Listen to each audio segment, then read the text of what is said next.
place. Is this really the way we need to go?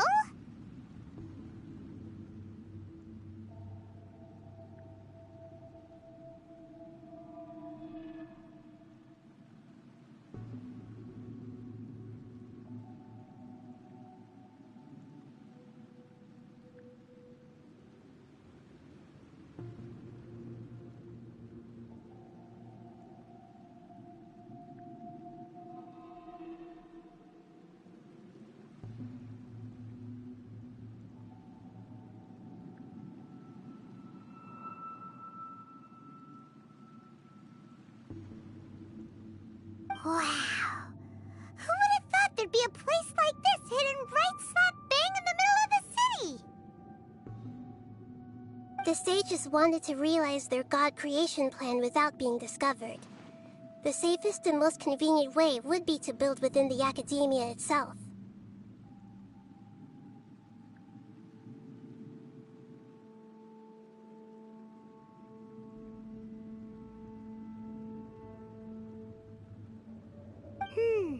That's true. They were already hiding one god, so why not two? Judging from the structure here, the project is a huge undertaking. The sages really saw the god creation plan as their ultimate goal. But this place doesn't look like it could have been constructed by the academia alone. The Fatui under the Doctor sure didn't hold back. They provided a lot of technological support.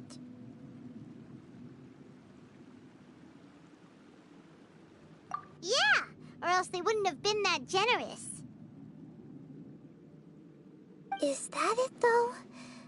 I've always felt that this Doctor is different from the academia sages. He doesn't seem to share their sense of urgency. Instead of being interested in the end product, it's like he's enjoying the experimental process. The Fatui Harbingers are all such weirdos.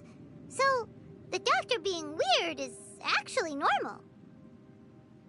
So, this Fatui that they're trying to turn into a god is called the Balladeer?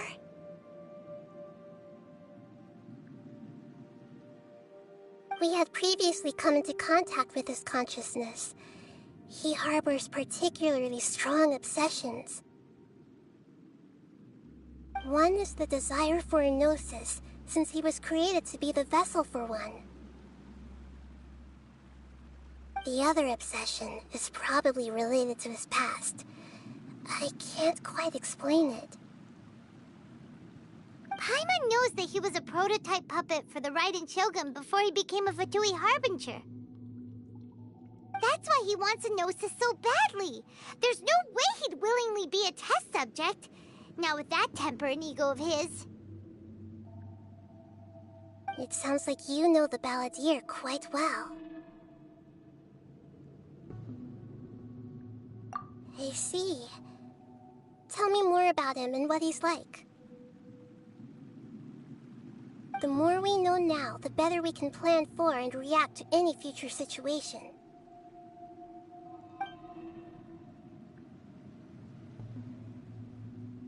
Ah, I see. How fascinating. Alright, time to go. Let's get through here and meet him in person.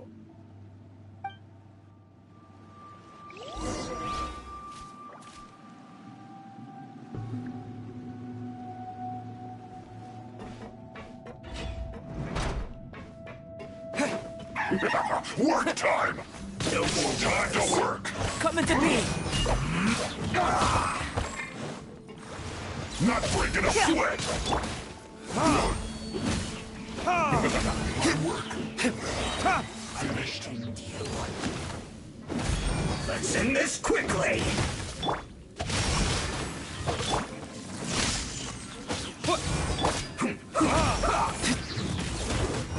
Verdict is...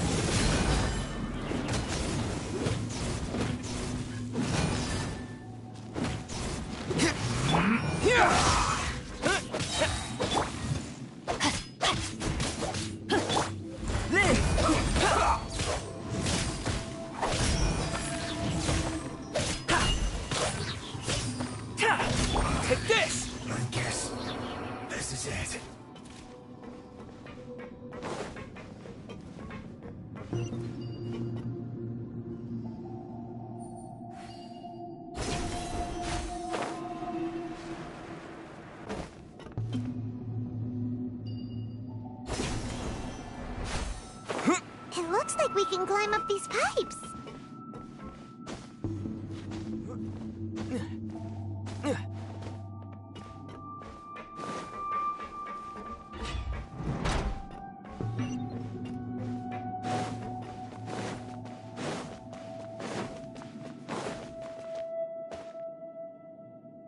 The pattern on the ground seems all messed up. Let's go around and see if there's a way to fix it.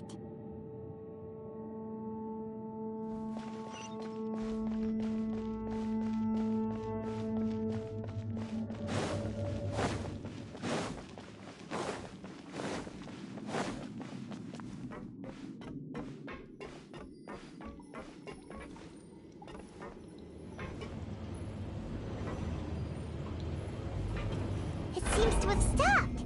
Let's continue.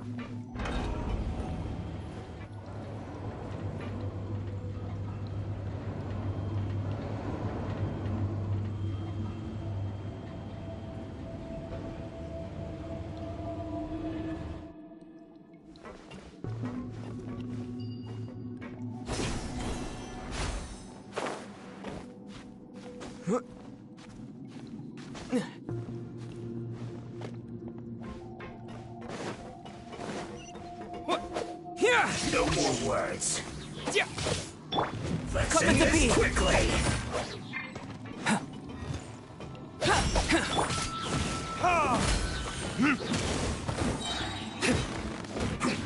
I let my guard down. No, my sword. I guess this is it.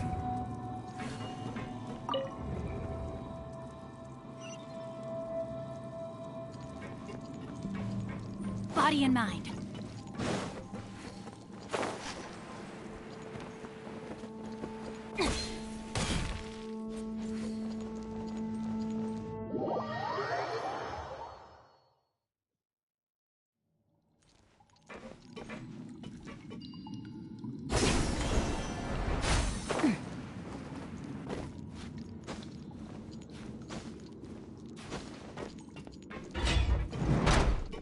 Frozen.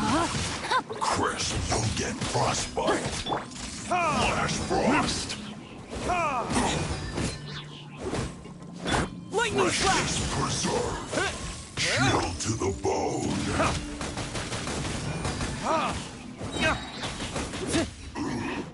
Two. Pay your dues. Rain outlines your fate. Time for retribution. Prepare yourself. Ta!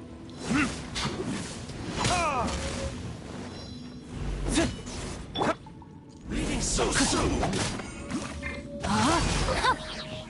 No escape. Here!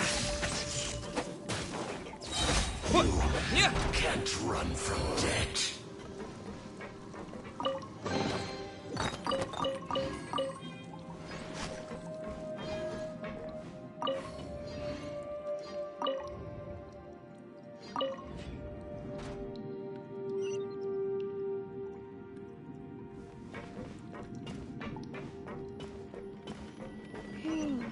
The cart is stuck. Maybe there's something wrong with the tracks. Let's try adjusting the direction of the device to clear the tracks.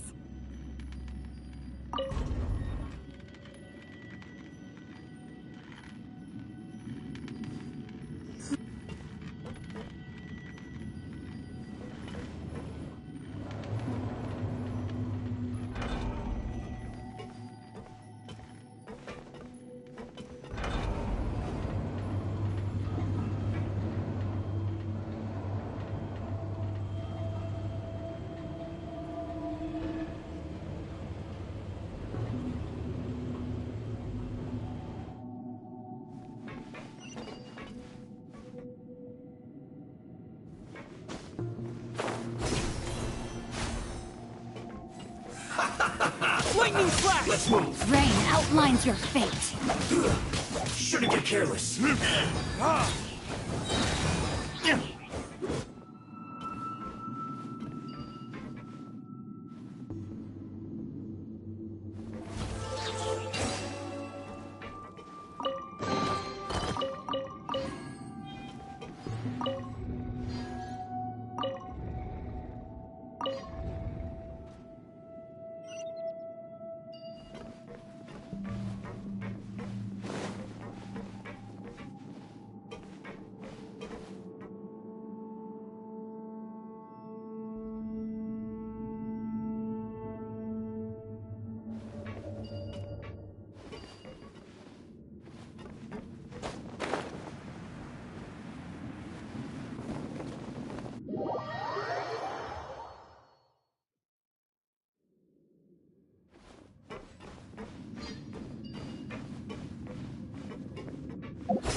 That seemed to work. Let's end this quickly. Stay right there. Learning this? Let's not waste time. That seemed to work. Burst point!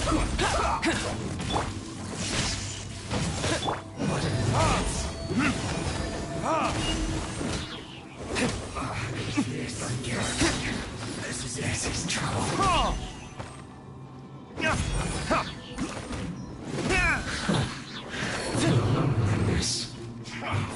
Come at me. Let's move. You can't run. Retribution! I see through you. Live! Witness my great undertaking! This was well done. I miscalculated. You need to hurry up.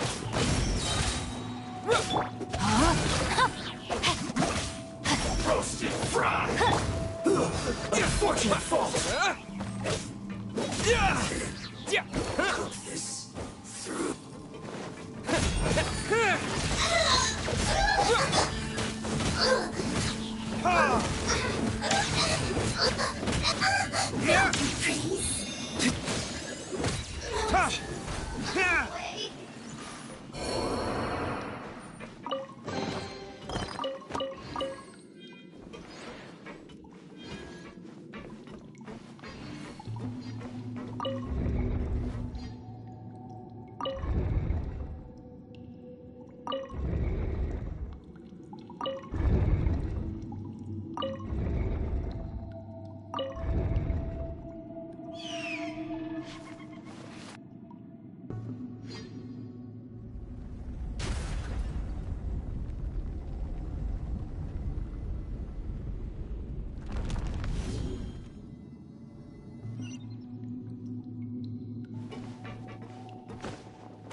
Looking at its operational status, we must prepare for the worst.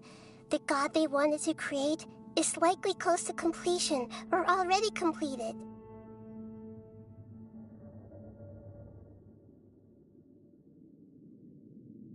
Oh no! What should we do? Paimon can't imagine how hard it would be to fight against a Fatui Harbinger with a Gnosis!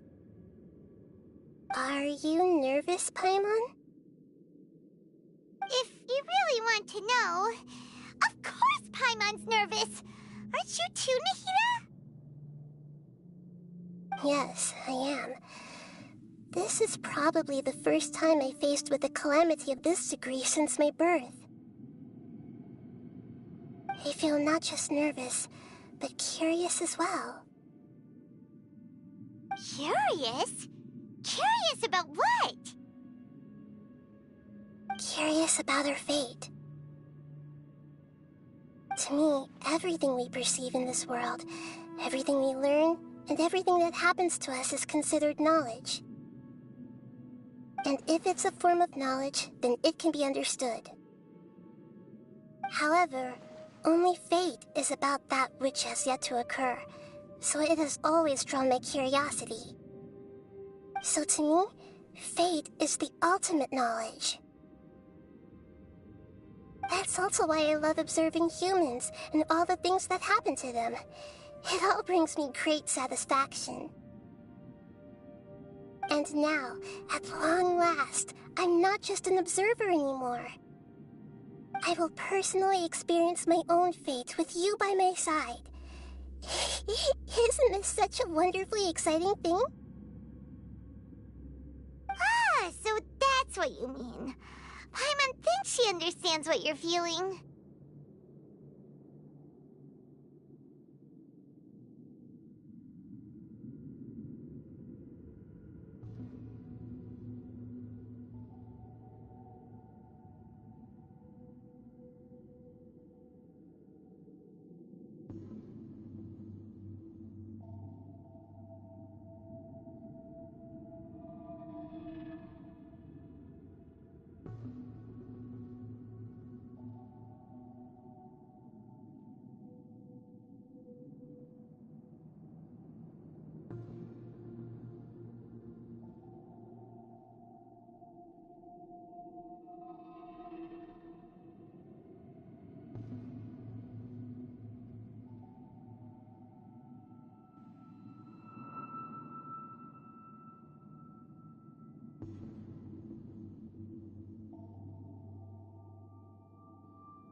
Agreed.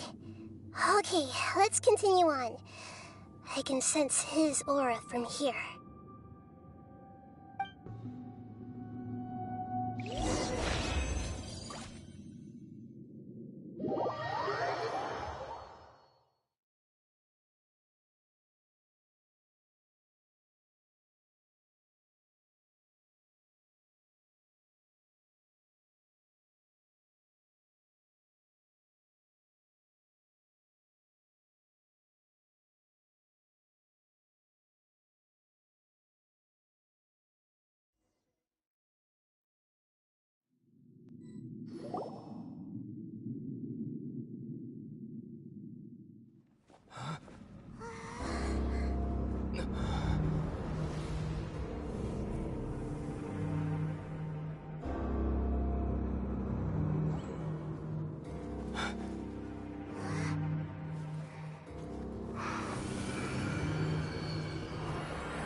Who would have thought the world would be so eager for my birth?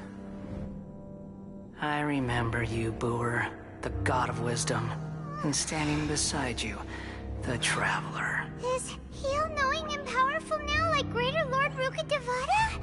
No, I can't feel the same kind of divinity I felt from the Greater Lord. It seems that the sages didn't get the chance to infuse the divine knowledge capsules into him. But even still, he has undoubtedly become a true god now. So we're too late? The Balladeer has already become a god? The Balladeer. A long bygone title. When my spirit ascended to divinity, I felt as if I had existed for the same number of epochs as heaven and earth. Looking back, the existence of what once called itself Kunikazushi appears infinitely small and ugly.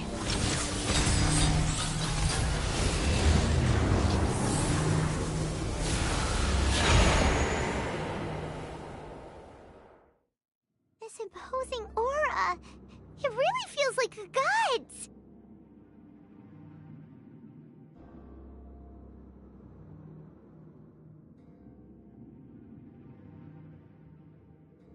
A body that capitalizes on the Balladeer's original construction as a mechanical puppet, with the Gnosis serving as a constant power supply. How much effort and resources did the sages put into this? From a purely technological perspective, it's a commendable achievement indeed. It's no exaggeration to say, this is the culmination of human wisdom.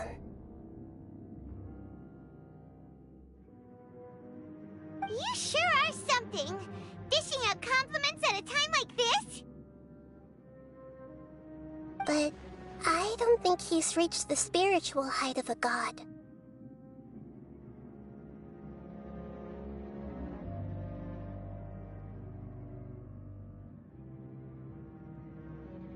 Strife is engraved upon every god and every gnosis brought forth into this world. Can you feel it? The exhilaration of such power, and the thrill of anticipation for our contention.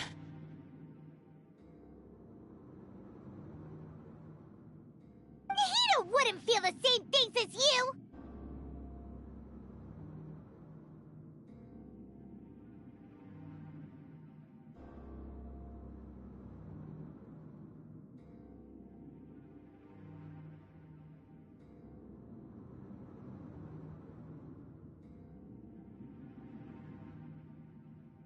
Do you not realize that you are interrupting a conversation between gods?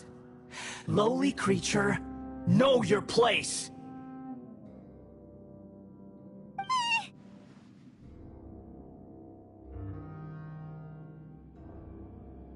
The strife engraved upon a Gnosis.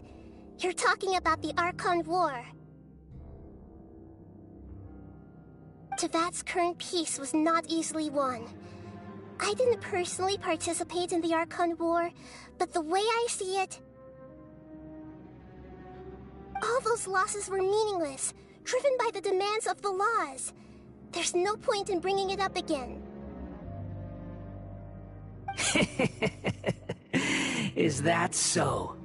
Yet I am deeply disappointed that I was never allowed the fortuity to personally participate in the Archon War. This is a first. Encountering a god in this world who does not crave power. No wonder your own people have abandoned you, God of Wisdom.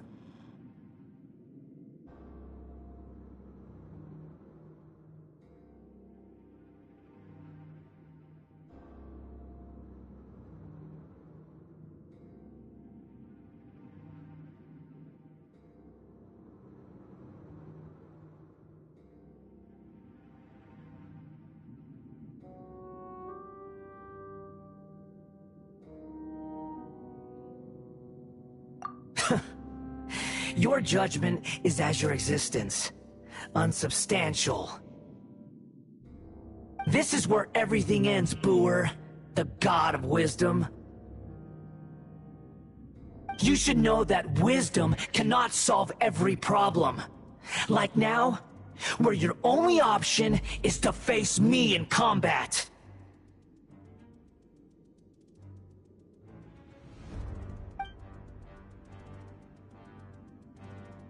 Come!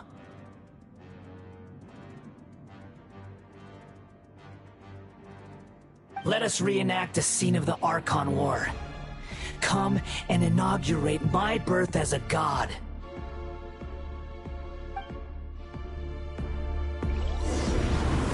Churn!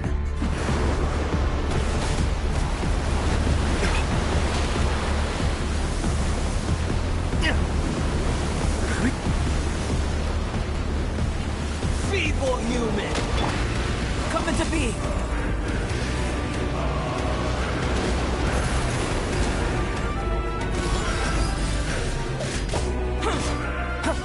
Feel this ancient power.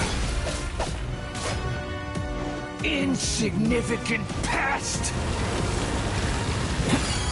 Live!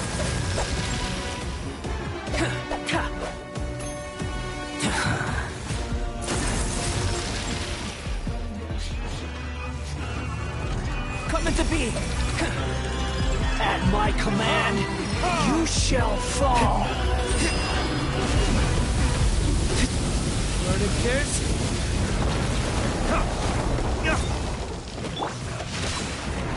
Let me read you a verse. Take this! Churn!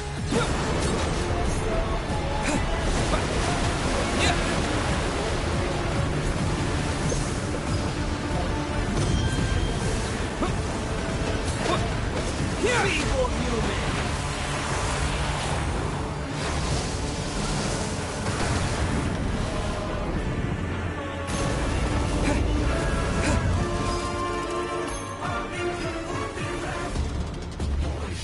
My endless cycle begins!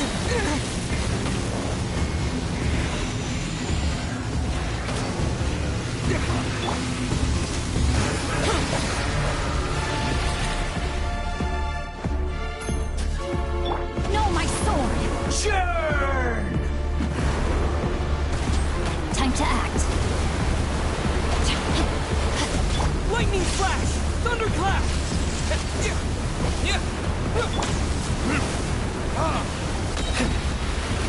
Time for retribution! Perish!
Oblivion!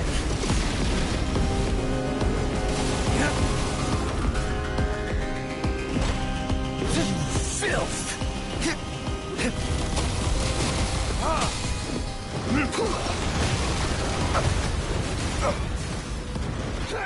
Rain outlines your fate. Kneel! Still within my threshold.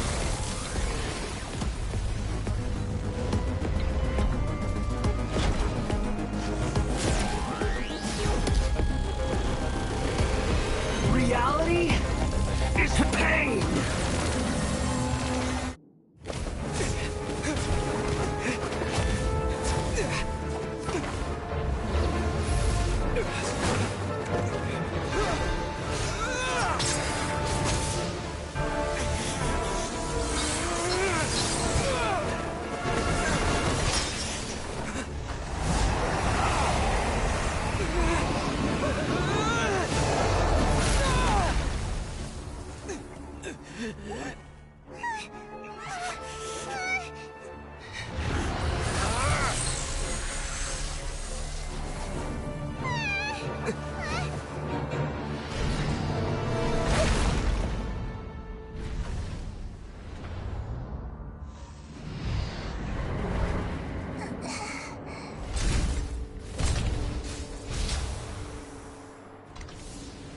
This is supposed to be a battle between gods, yet you choose to hide behind a mortal. And now, you're acting like you'd sacrifice yourself for a human. Are you having fun proving a false sense of heroism to yourself, Booer?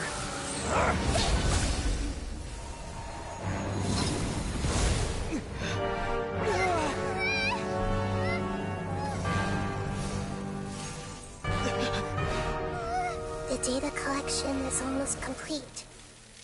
Do you even know how many times you've tried to take my gnosis from me?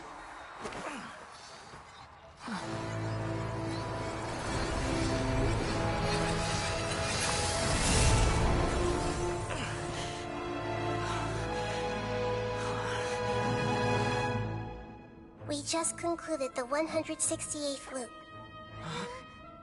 Did you know that in the effort to create you, the people of Sumeru were forced to live through the exact same number of Sub-Zerus festivals and Samsara cycles? The power of dreams.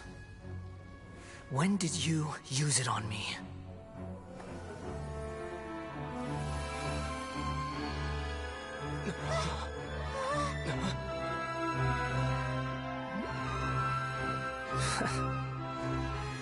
You can't even defeat me in a dream.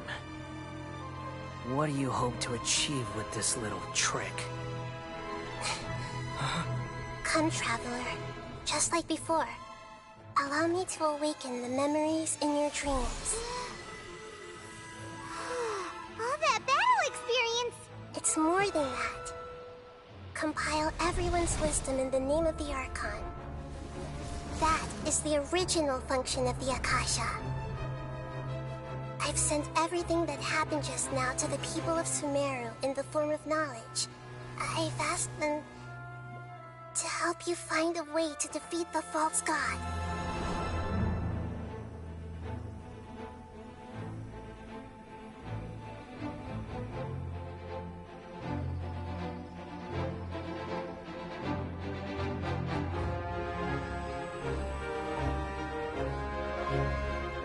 Now, all of Sumeru's wisdom is at your disposal. Meaningless tricks won't save you.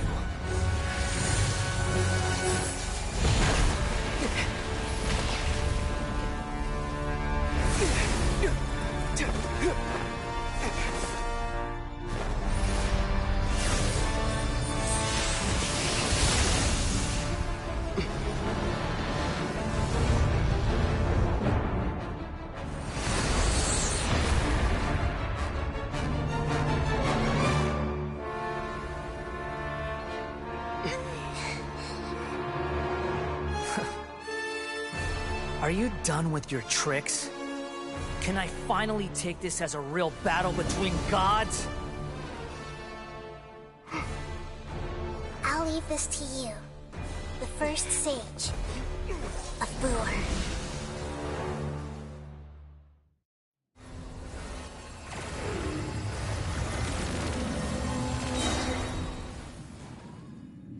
A thousand eons, mine to dominate.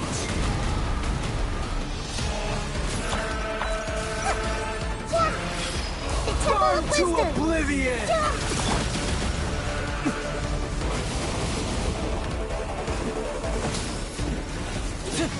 Kneel!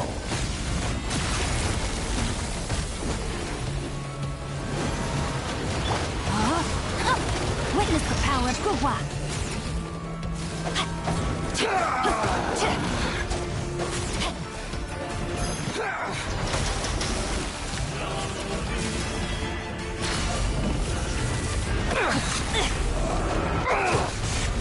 Time to act.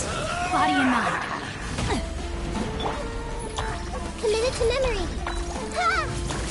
Yeah. Rain outlines your fate. Is pain! Time to act.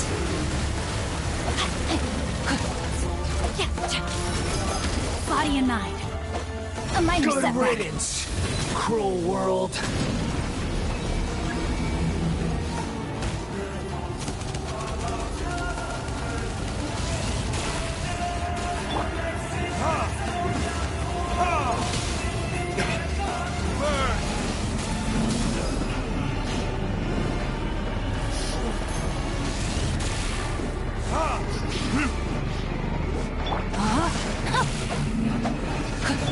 Burst forth. Moments of birth.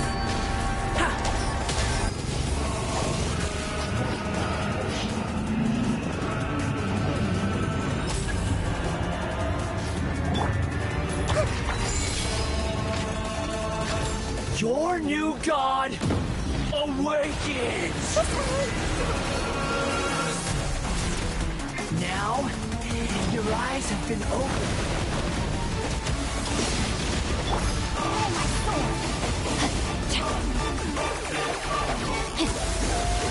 Time to act. Kneel!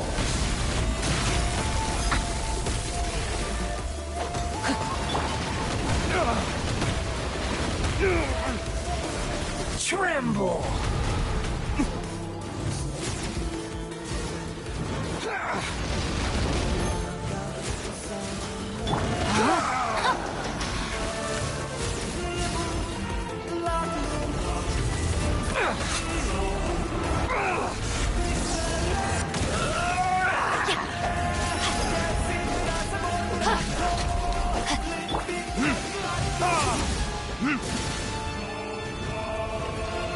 Reality is pain!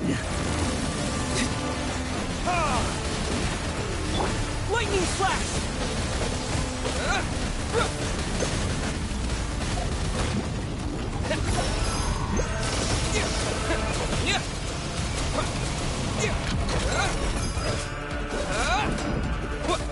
No, my sword.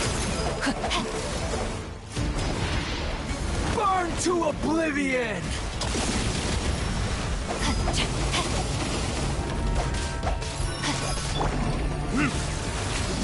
Kneel!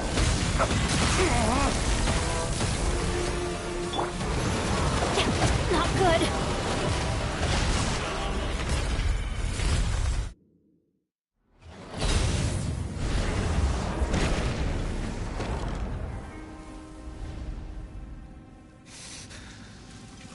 Humans.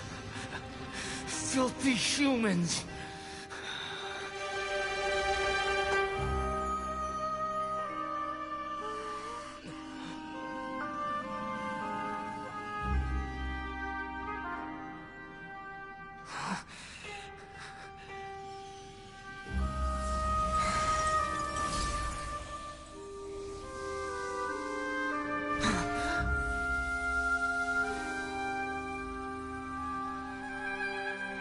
No!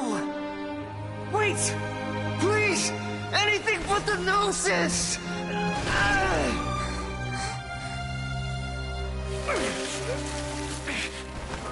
That's mine!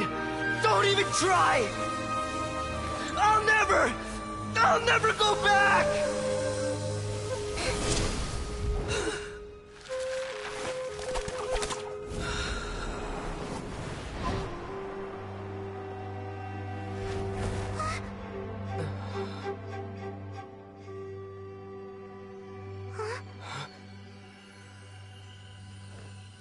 We haven't yet found the answer to the most important mystery.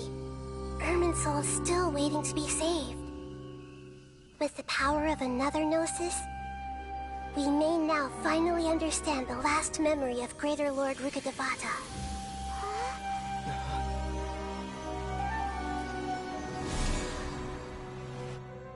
This is...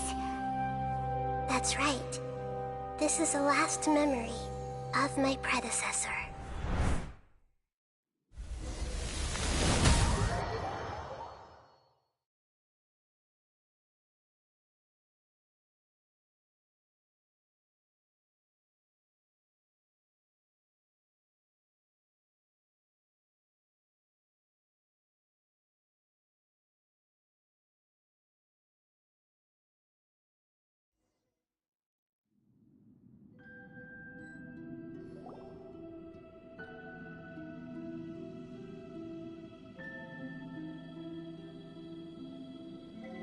Huh. This sure seems very different from what Paimon imagined. Shouldn't Irminsul be in this realm of consciousness? Yes, that is our destination. But I didn't expect the remaining consciousness of Greater Lord Rukkhadevata to be as polluted as this.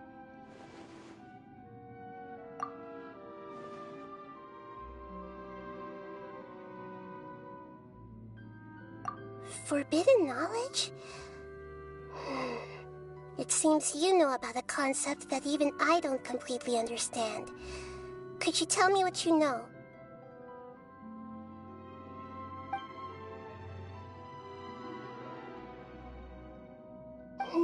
Your inference seems logical enough.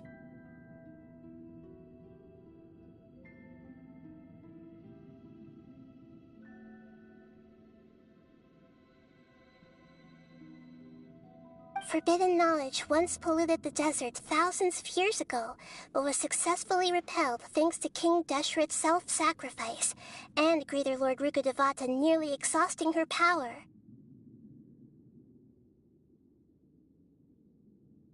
Then, a second instance of forbidden knowledge pollution occurred during the Conria Cataclysm 500 years ago.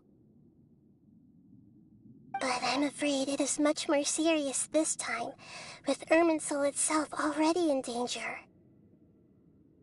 So, if we're in the remaining consciousness of Greater Lord Rukkhadevata, and it's also been affected by forbidden knowledge pollution, then does that mean, in order to save us, Greater Lord Rukkhadevata? Yes. It's very possible that she sacrificed her life in the fight against forbidden knowledge. She didn't completely eradicate forbidden knowledge, but if it weren't for her actions, the pollution would have been far more rampant over these past 500 years. The way that everyone, including me, has forgotten everything about forbidden knowledge may very well be due to her restoration of Irminsul. Aww. Do you feel sad, Nahida?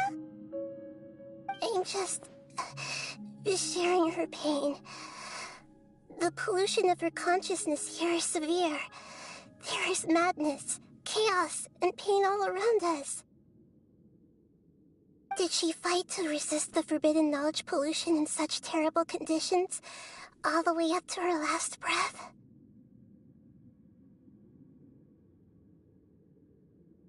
She even used her last remnant of lucid consciousness to leave a clue for us to follow.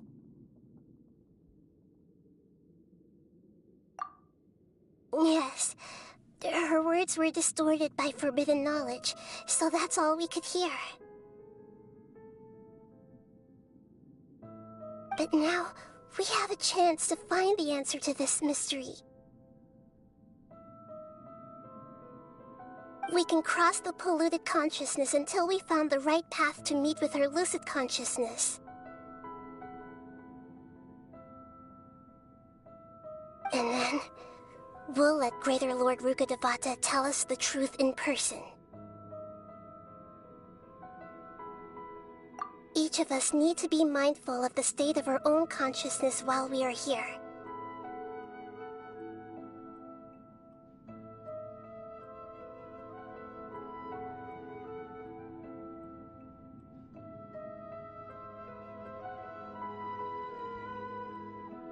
Even with the Gnosis' protection, we must always keep a clear mind.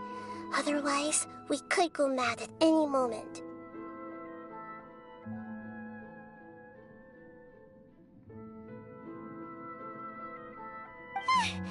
That's so scary.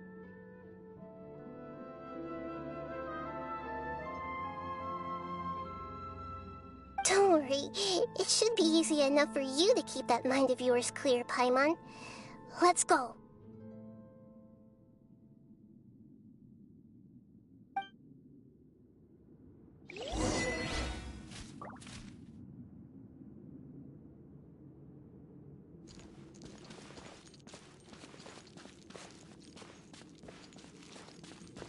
Are we in the air? And why is there a huge boat? That's the boat of consciousness, which symbolizes reason here. Its course is the direction our consciousness is traveling towards. If we lose control over our consciousness, we will fall in. Wow. What are these? The monsters seem to have been affected by them.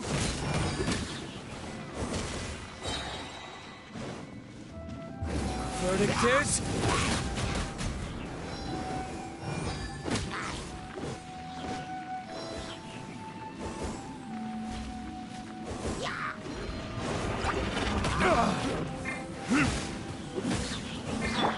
No, my sword! Rain cutter!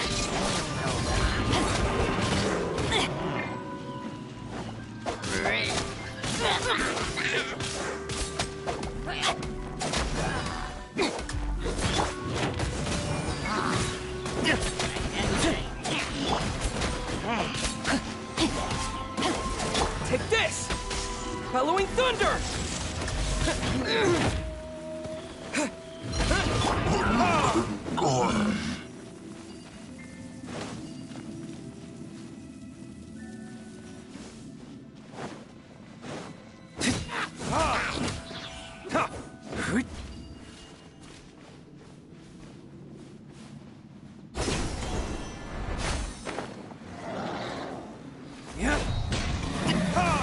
Time for retribution! Coming to be! Feel this ancient power!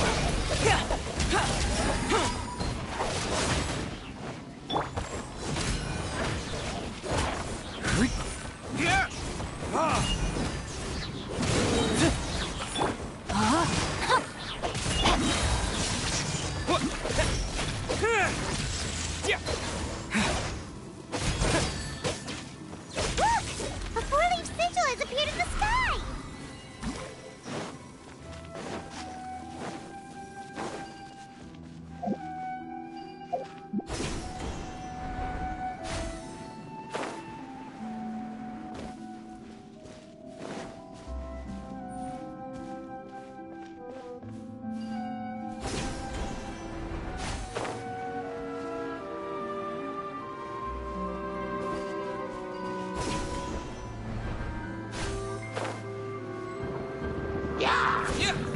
Lightning flash! Burn!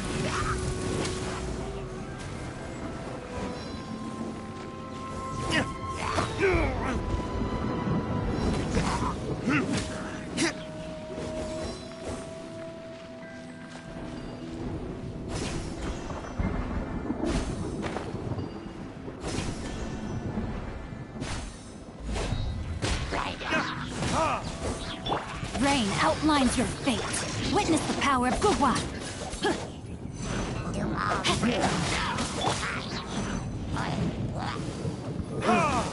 Time for retribution! What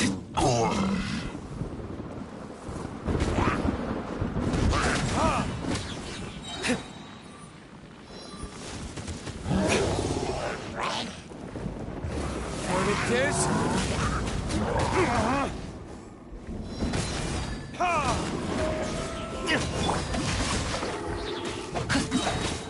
Rain cutter.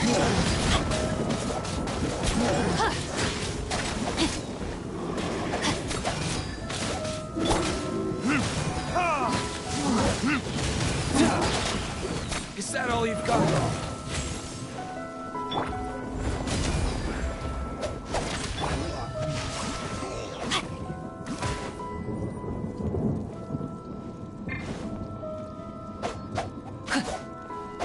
Take this! To control the mode of consciousness, we need to find the helm first.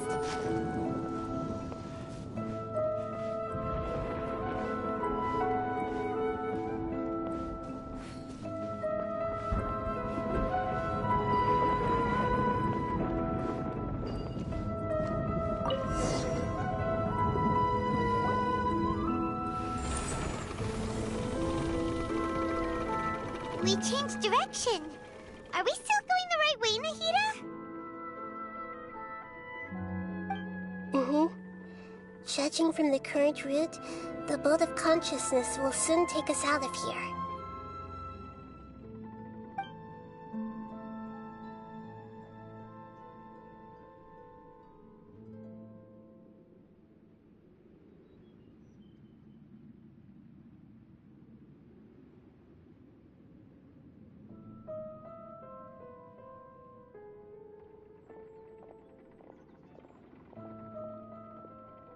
We'll be arriving at our destination soon.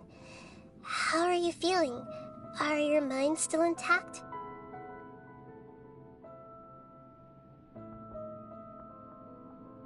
Huh? But everything's been completely normal for Paimon. Hopefully there won't be any more interruptions. This time, we should be able to meet Greater Lord Rukkhadevata. Are you saying you've never met Greater Lord Rukkhadevata before?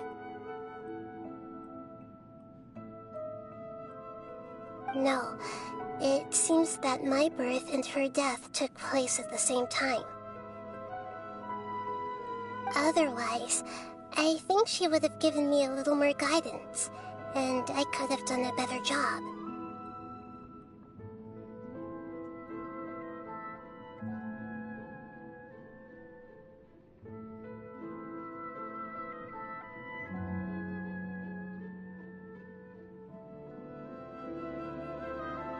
Hey, you've done a great job, Nahida.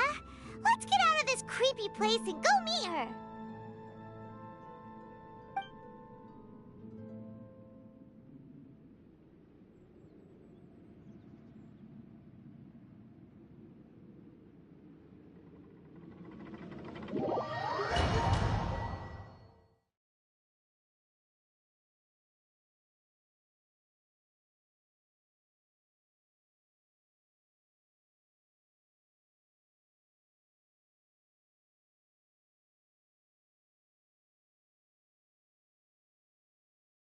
So, is this the place you were talking about?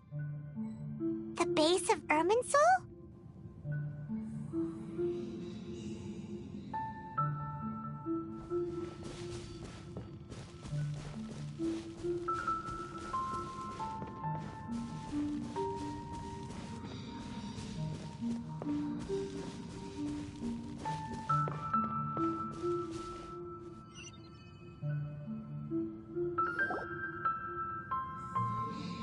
Well, this is the place.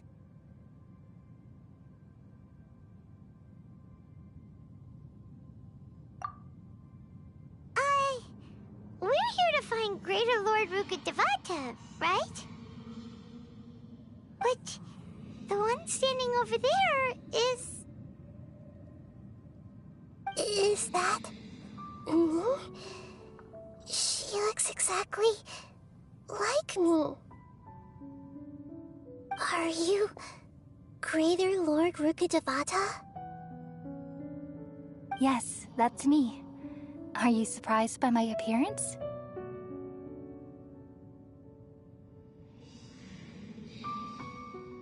Irminsul and the surrounding lands have been reproduced here as they were years ago. But this is just a realm of consciousness. We are manifestations of the same nature, hence why we would appear exactly the same.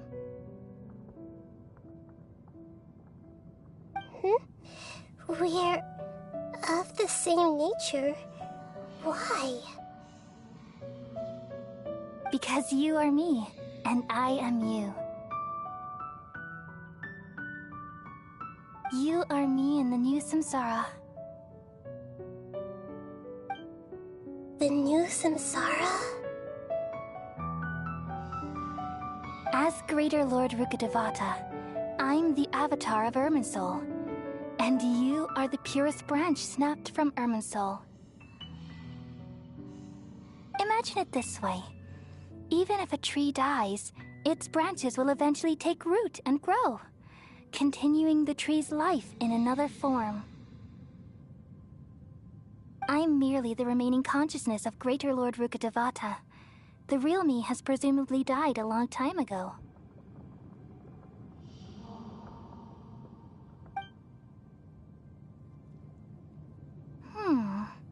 Judging from your appearance, I've probably been dead for 500 years. But you're finally here. My new self in the samsara.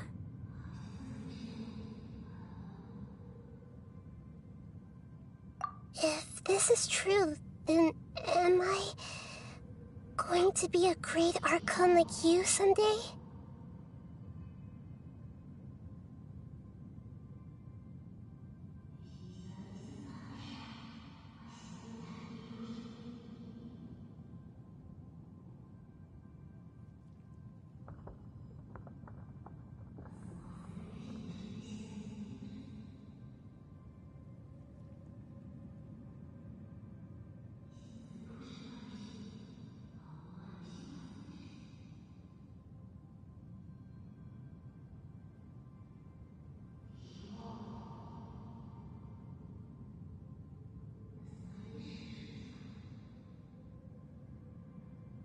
Though we share the same nature, our fates are bound to be different.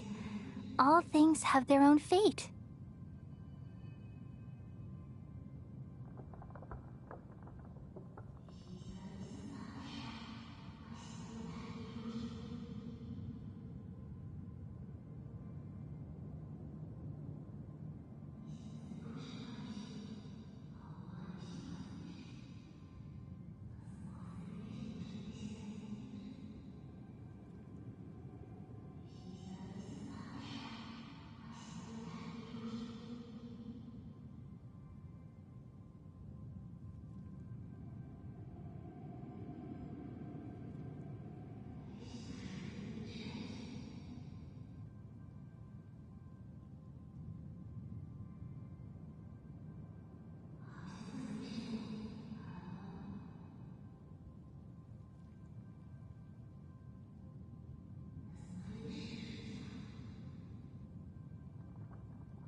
When a branch grows into a mature tree, it won't be the same as the original tree.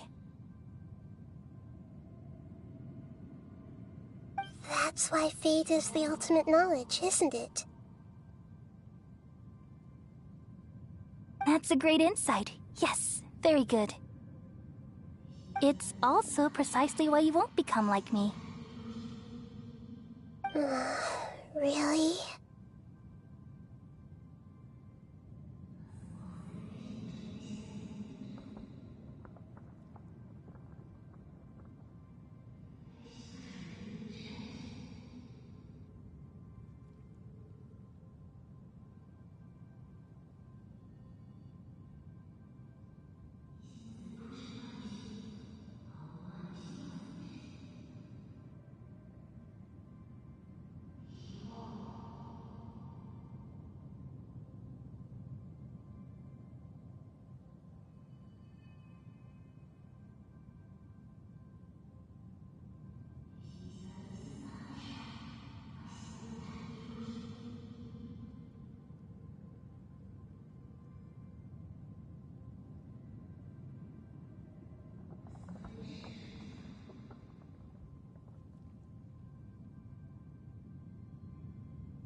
But perhaps you may become an even greater Archon than I.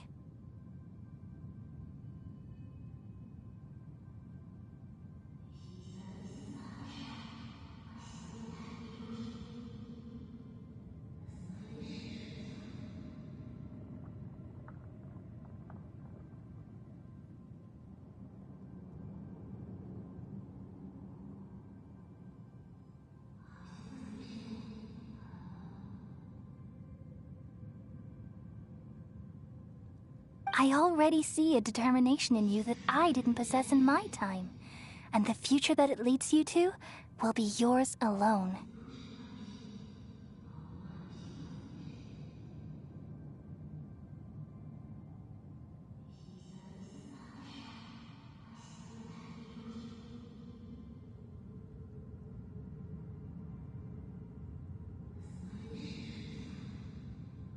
Along with the blessings from your past experiences.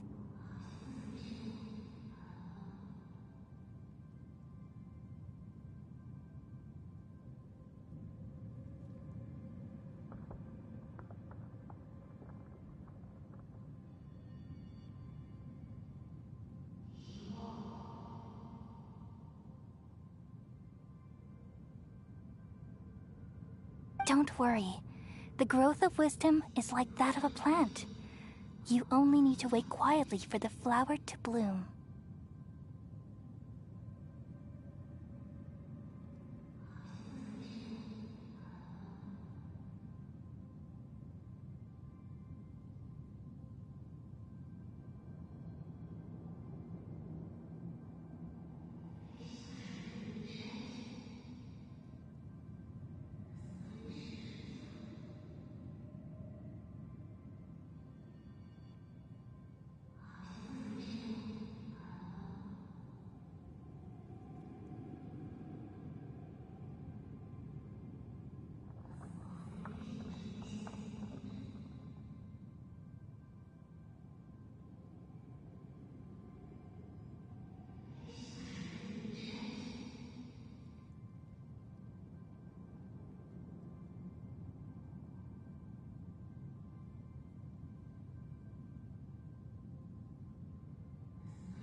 Come to think of it, the sages never had the faintest inkling of the meaning of wisdom.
Thank you. Nothing makes me happier than discovering that the Archon I always admired was in fact myself in another fate.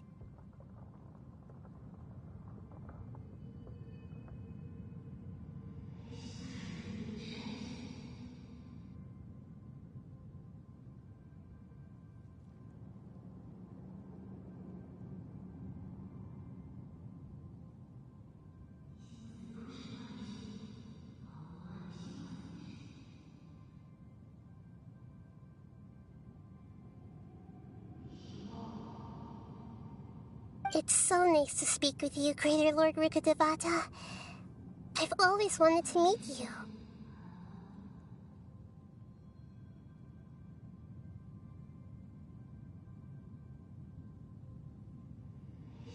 The feeling is mutual. From the moment I snapped the branch off Irminsul and created you, I've also looked forward to talking with you.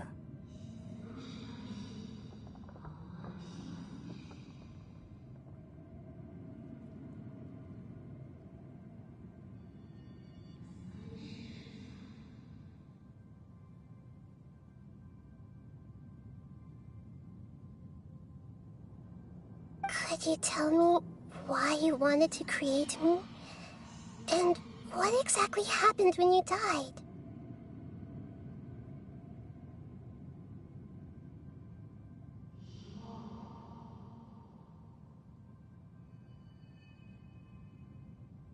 Ah, I see. You're here seeking answers, right?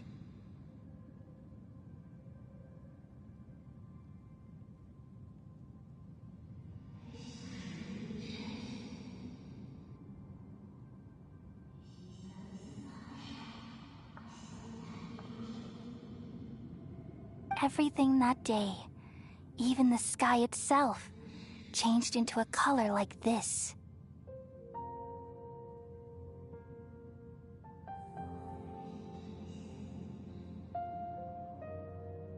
At that time, the seven were all summoned to the nation of Conria.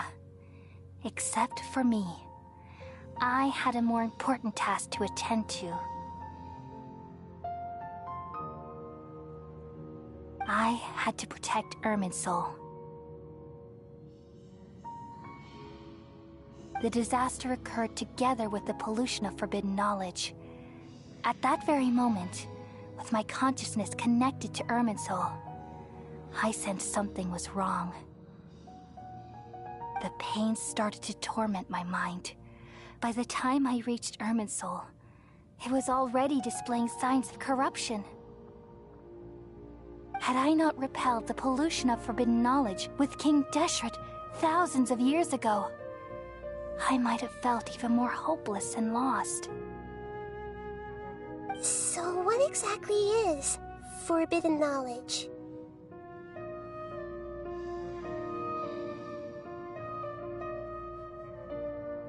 It's a kind of knowledge that doesn't belong to this world, and a form of truth that can't be understood.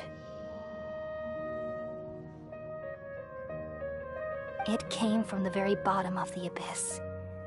Even I could never understand it.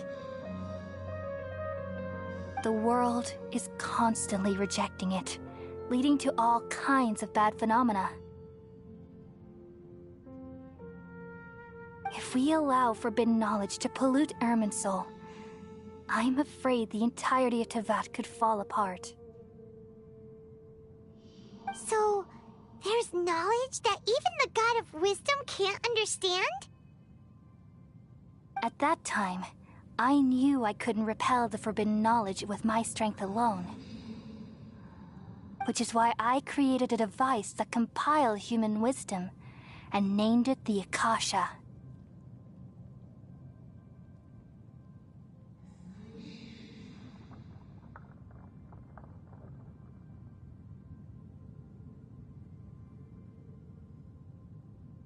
It's truly the world's most amazing invention.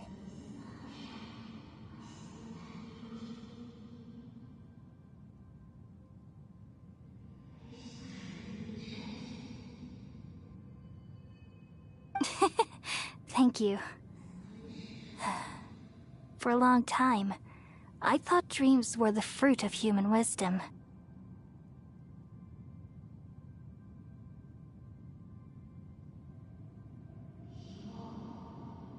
Though it was selfish to do so, I borrowed people's dreams using the Akasha.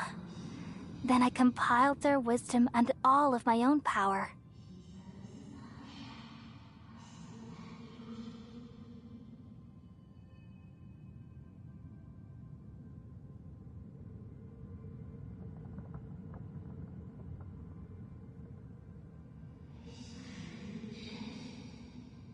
Well,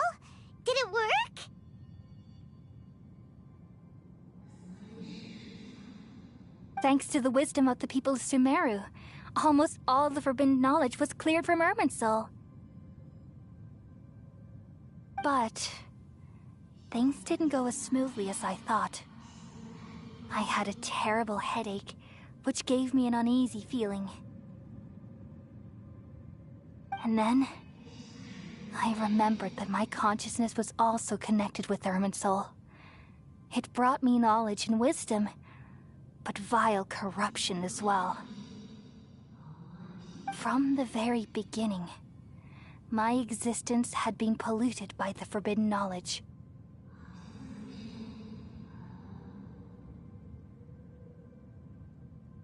Oh no! How could that happen? I've experienced that pain in your consciousness. It must have been a horrible experience.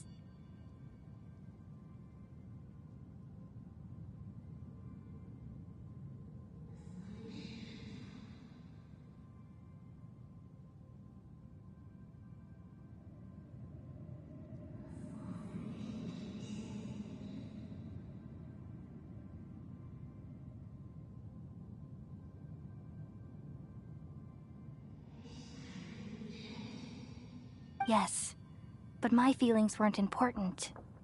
The important thing was that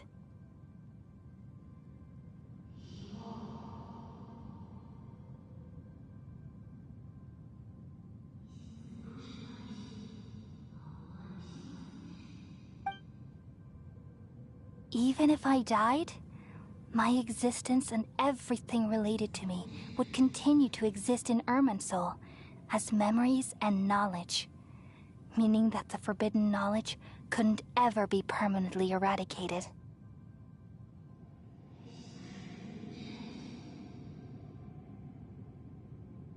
And there's no way for me to eliminate myself.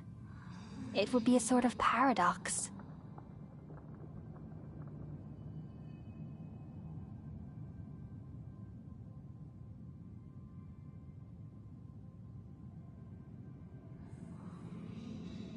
So, I took the purest branch of Irminsul as my incarnation in the next samsara, and left a trail of clues.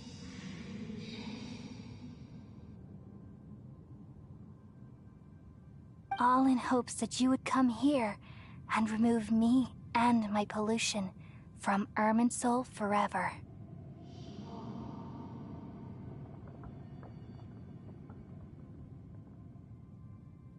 Wait, no, I can't. So you realize what that implies. You are very smart indeed. Irminsul has all the knowledge and memories of this world. And as you've realized just now,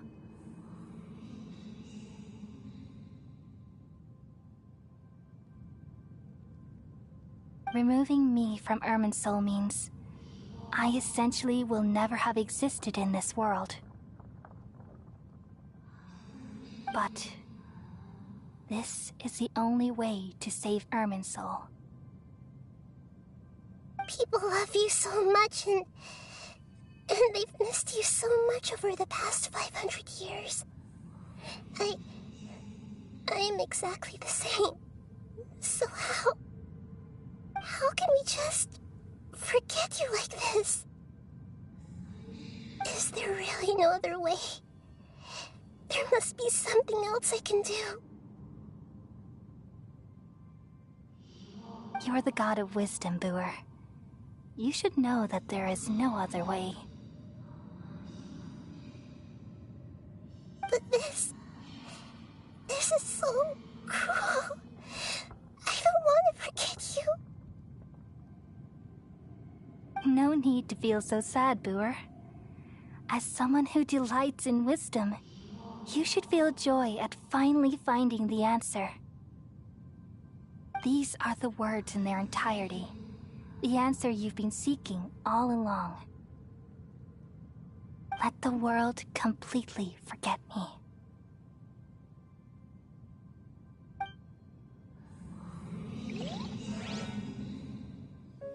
We all nestle under the great tree of wisdom, peering out to perceive the world. From the earth and from the rain, we perceive its wonders, until we become a white bird to perch atop a branch, and finally snap off the most important leaf. Once upon a time, I alone dreamed in this world. In my dreams, everybody would also dream after they fell asleep. Wild and wonderful thoughts would emerge from their minds. Some tumbled to the ground, and others floated to the sky, connecting all things in the world into one dazzling net. Among a plethora of worlds were numerous smaller worlds, all of fate, finding within the tapestry their brilliant glow. I gradually understood that these indescribable and constantly changing things are the most profound things in the world. Only they can completely repel the madness. Only dreams can awaken consciousness from the deepest darkness.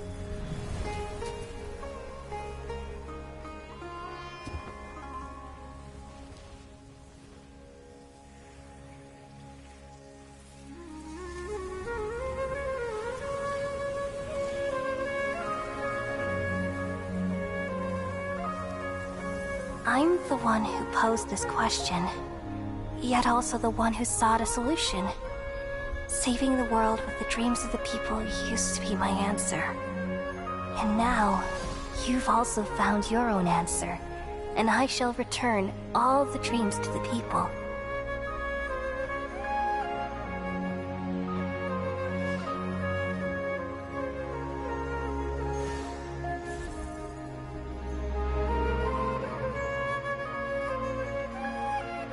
Goodbye, people of Sumeru. May you be blessed tonight with the sweetest of dreams.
I'm alright.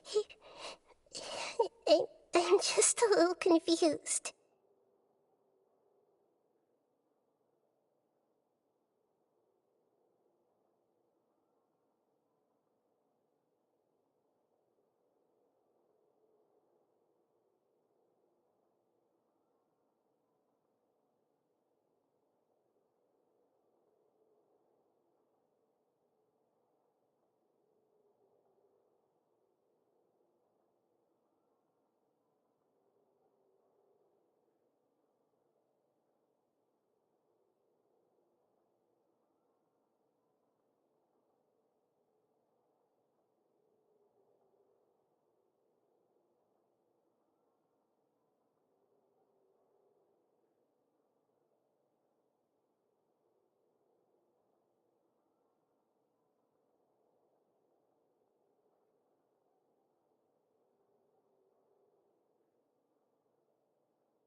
We've just saved the world, right?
So why am I crying? I don't know where this feeling inside of me is coming from, but I feel very sad.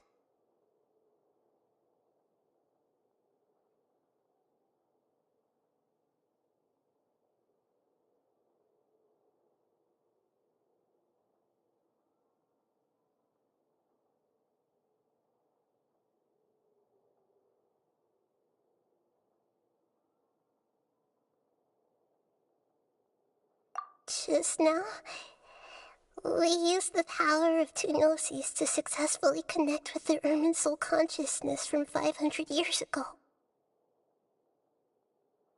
Then, we removed the remaining pollution from Merman soul.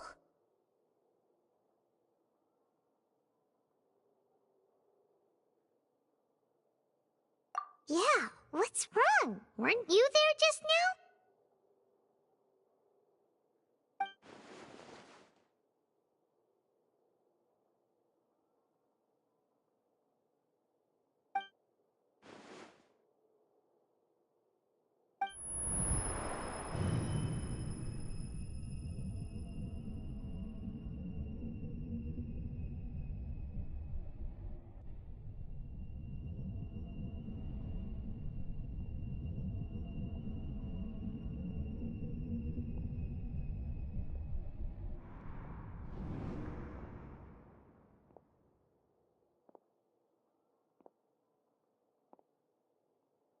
Huh?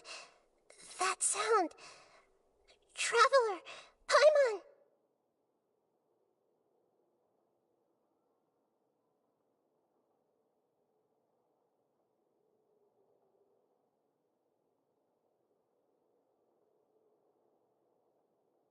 I've been waiting here far too long.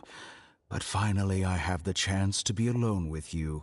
All the precious time I wasted has finally paid off. The doctor! What have you done? Just a type of sound wave that can quickly put defenseless people into a dream. As I expected, it doesn't have any effect on gods.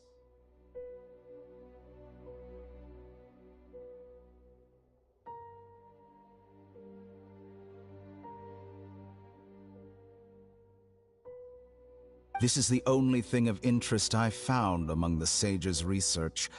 I thought I'd take it for a little spin.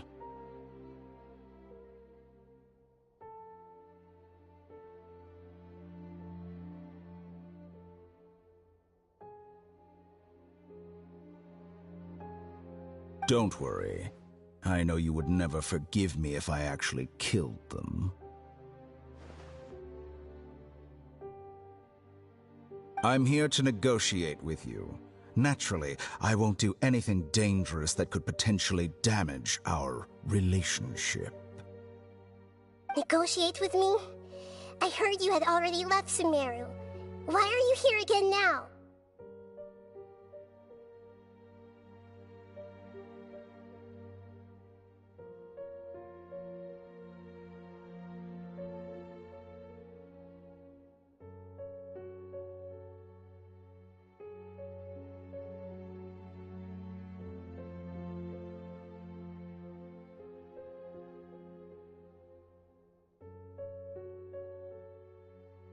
I left Sumeru, but I also stayed in Sumeru. Even the God of Wisdom is restricted by the habits of cognition. How disappointing.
You mean there are many different versions of you in this world?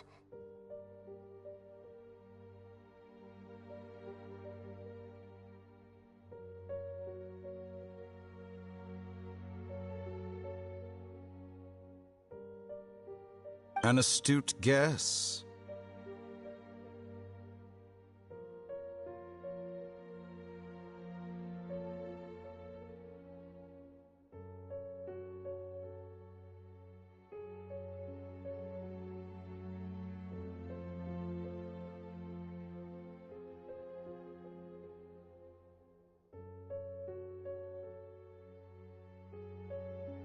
Even the same individual will have different cognitions at different ages.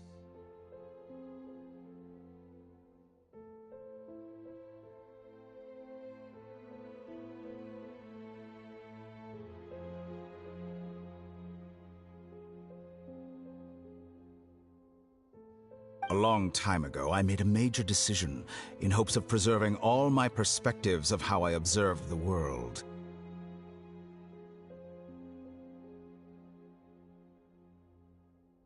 Observation is the first step of any experiment, but observing the current world doesn't satisfy me. It lacks an important dimension, that of time.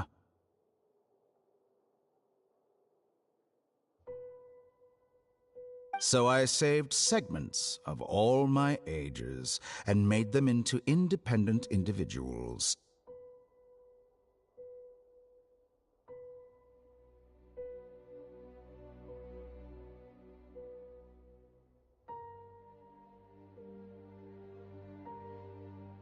That's all there is to it. Indulge me. How does the God of Wisdom find my method of seeking knowledge? It's an insult to the very concept of life. Life inherently has many rules and restrictions, each with its own significance and reason to exist. It can't be broken on a whim.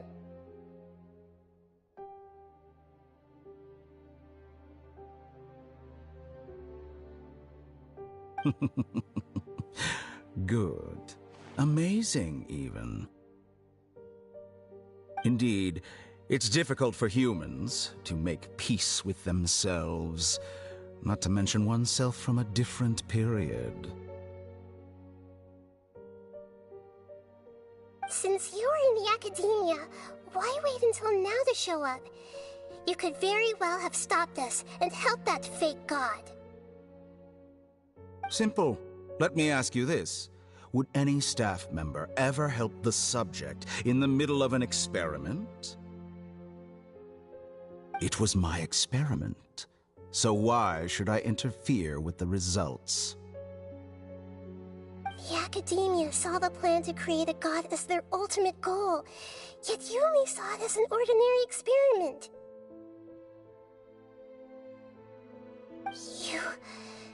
You really are crazy. If the experiment succeeded, you would have had a new god on your hands. How would you have faced your own god then? Would you still take the same stance? Would you still hold the same view of yourself?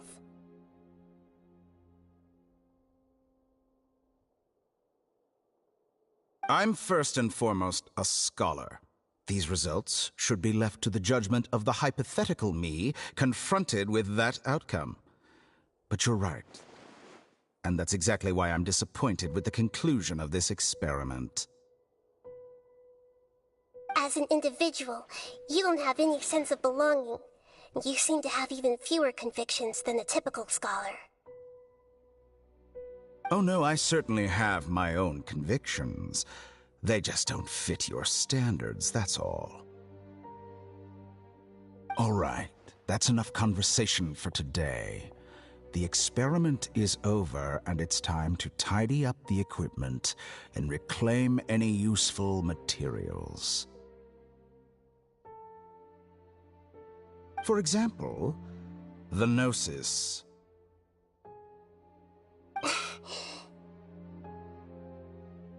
Lesser Lord Kusanali, you're an intelligent Archon. I'm sure you understand the disparity in our combat abilities at this time. Besides, you have no way to use that Electro-Gnosis in battle. Didn't you say you were here to negotiate with me? Somehow, it's starting to seem like you intend to take it by force now.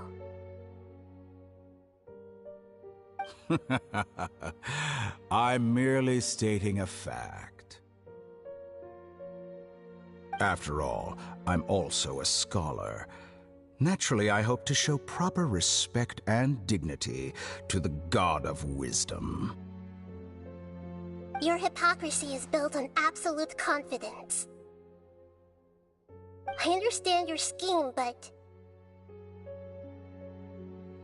what if I were to destroy the Gnosis now and awaken the heavenly principles?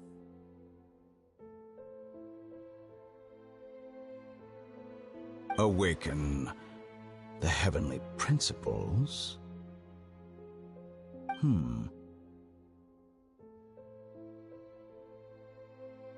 Do you think that's really possible? The heavenly principles have been silent for many years, but the Gnosis are symbols of their control over Teyvat and all the laws. Will the destruction of a Gnosis attract the attention of the heavenly principles? And if so, how do the Fatui plan to deal with the consequences? Do you dare to gamble such a possibility with me? Gamble? How surprising. I thought you would show evidence or use rigorous reasoning to prove your point. The word gamble is the last thing I expected to hear from the God of Wisdom. But this is a clever move. You must have seen through me when I first captured your consciousness. As a scholar, I respect all possibilities. This has always been my principle and is an essential trait as an experimenter. Indeed, I can't ignore this possibility. So tell me then, what are your conditions? This foreign gnosis will only lead to disaster if it stays in Sumeru. But this electro-gnosis is the prize I obtained after defeating one of your fellow Harbingers. Now, as the one who initiated this cascade of events, shouldn't you pay the corresponding price? Price? Interesting. What price would you have me pay? How about erasing all your other segments?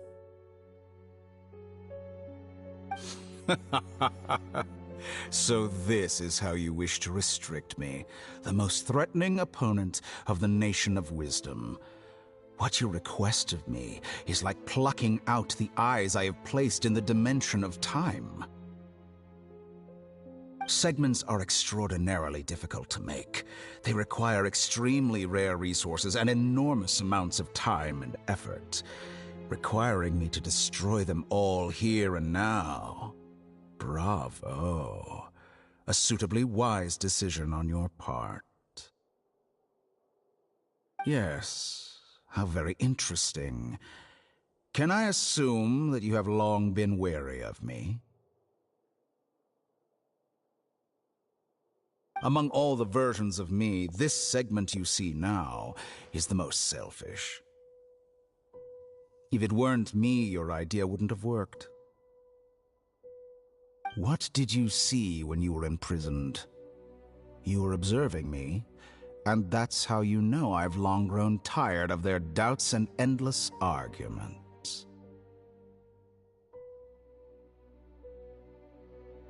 Like you said, it's difficult to make peace with yourself. Being as smart as you are, have you managed to do that? I see.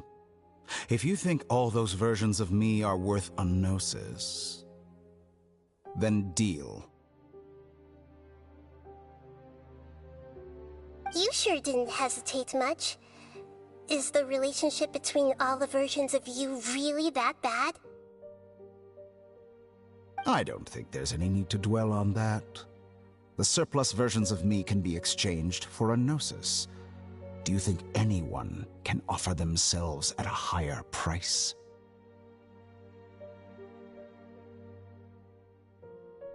Besides, with my abilities, it's only a matter of time until I find better perspectives. Perhaps it's best to say, you're just temporarily ahead. But what I'd like to know is, how can you be sure that I've really erased them? I can see your remaining honesty.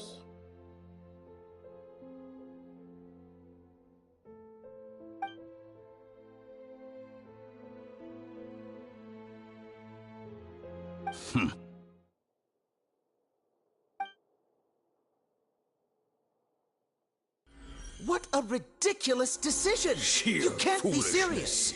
How could I have been so short-sighted? You think this is the end? I'll have my revenge! You'll make this moment count. You will regret this! Well, have you confirmed that it's complete? Here, take it. The future of Sumeru City will be in my hands alone. I will shut down the Akasha and let curiosity and the thirst for knowledge drive the realm of academics once again. There won't be any further gaps for you to exploit. It truly pains me that my academic achievements have never been appreciated in my homeland.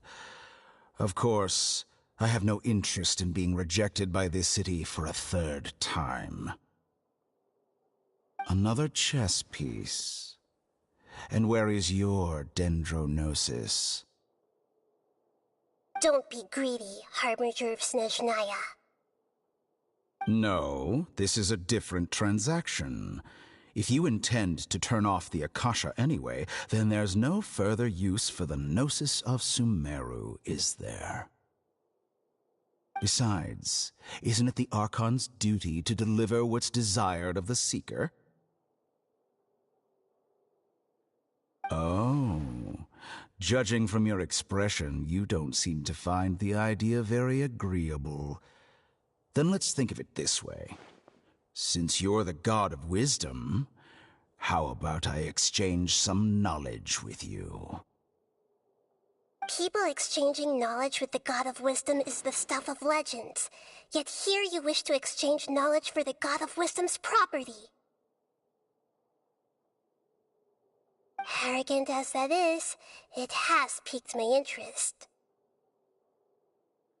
Let me ask you, have you in all your mighty knowledge ever heard the rumor that the skies of Tevat are fake?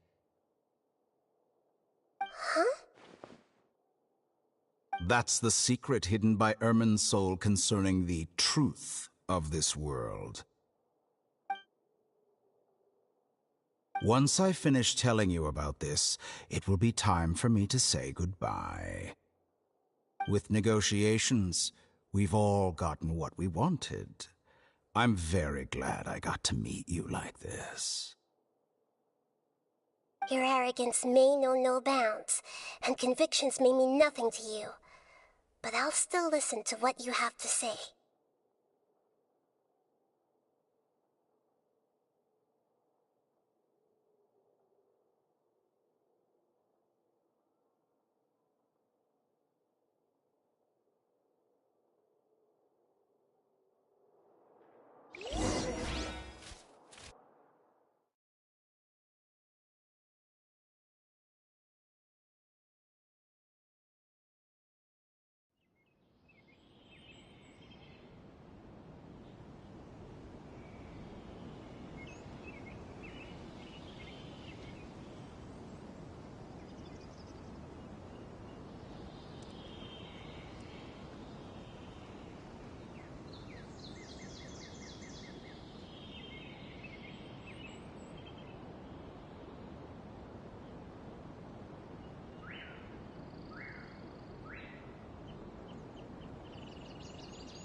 Together!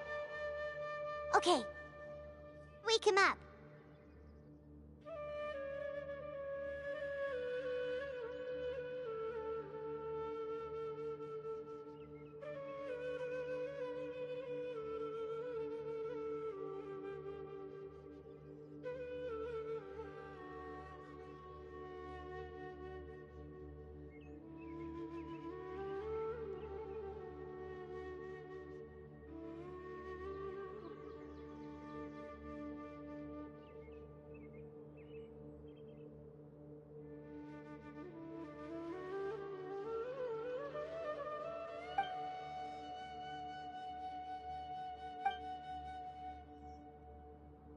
Are you awake?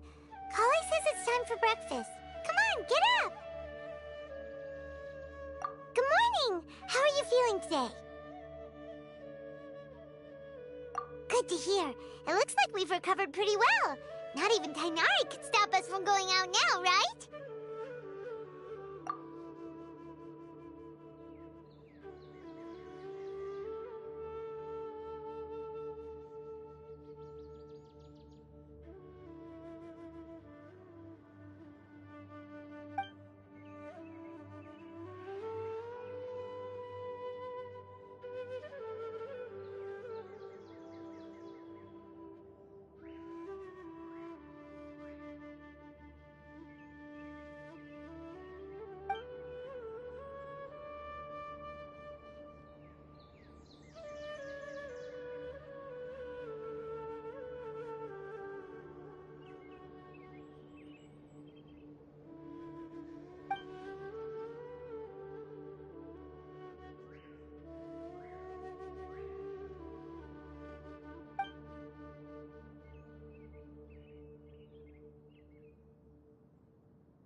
traveler. Let's go. Little girl must be late.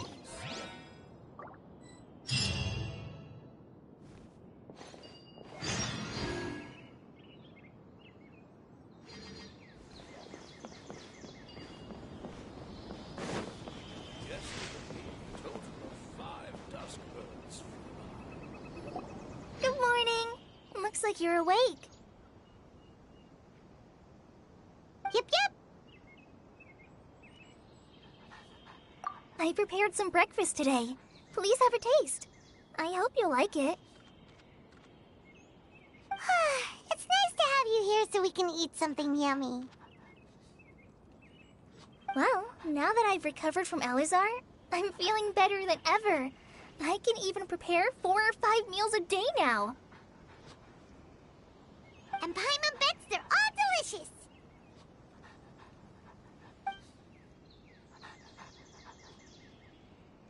Oh, by the way, someone brought a letter for you after you went to sleep last night.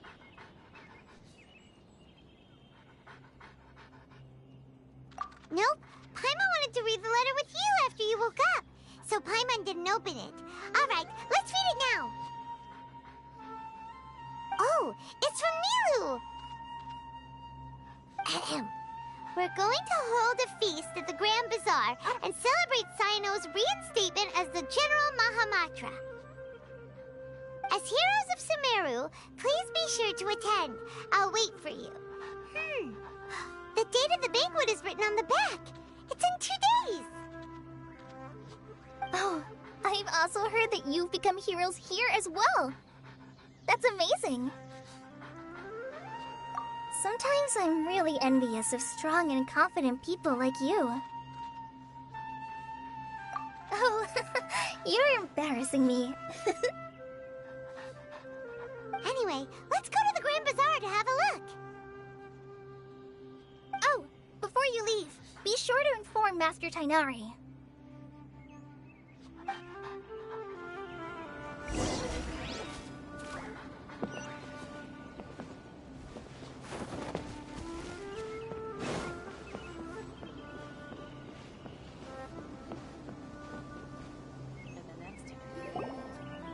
Tainari!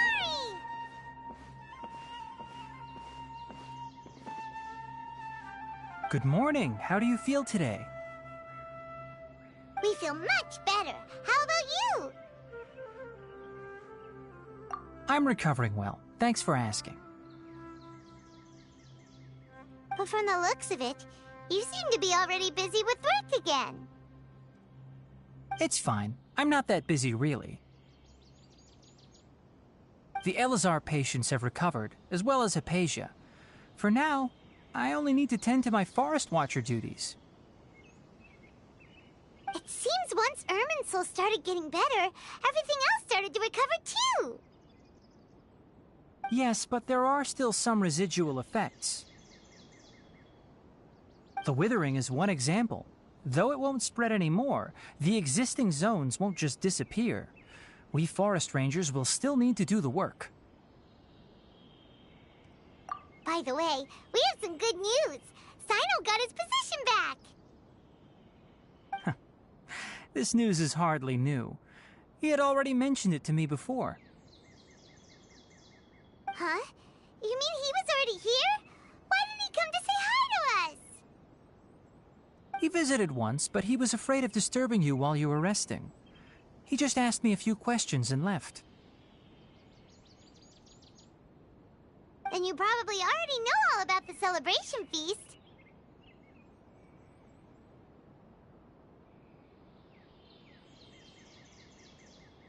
Celebration feast? No, I haven't heard anything about that.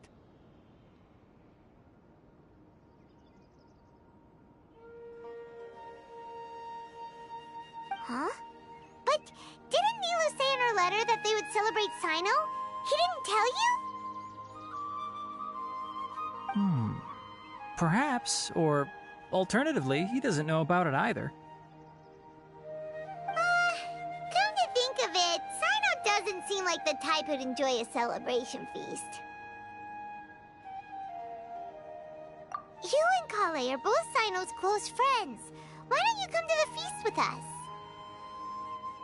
Kala has taken over some of my tasks these days.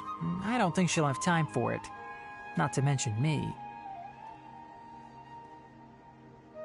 You see, some VIPs have come to the forest recently. Huh? VIPs? Very important Paimons? Well, technically speaking, they are former VIPs. The sages involved in recent incidents have begun their training in the Avidya forest, and the people they had previously imprisoned have all been released. Huh? Yes, he's a little weak, but he isn't injured and his condition is stable. Lesser Lord Kusanali, in her boundless mercy, has decided to spare Azar and the other wrongdoers. Supposedly, they were ashamed of their shallow ideologies and have decided to dedicate the rest of their lives to cultivating wisdom in the Avidya forest. When they learned that Lesser Lord Kusanali had defeated the Balladeer and saved Irminsul, they were shocked at first, but also became happy, feeling that the sacred light guiding them on the path of discovering wisdom had begun to shine once again. As a result, work has increased for the forest rangers. That sounds really exhausting. There's nothing we can do, really. But that's another topic. Back to the matter at hand. Are you two planning to head out? Ah, right! We're here to request permission to head out. Would that be okay? You've recovered well. You may go, but be careful. Yay! Will do!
Well, there won't be any problems if the feast starts at that time. Everything has already been prepared. Mr. Zubair, I finished telling things up here. Well, except for the guests. Is a simple reply really that much to ask of our guests? It's affecting our arrangements.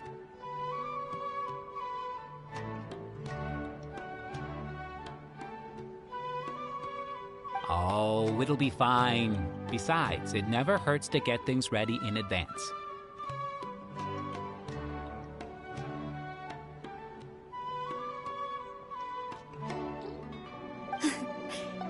I was thinking the same thing.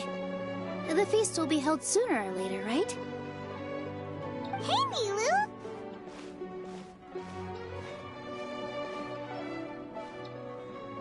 Traveler, Paimon!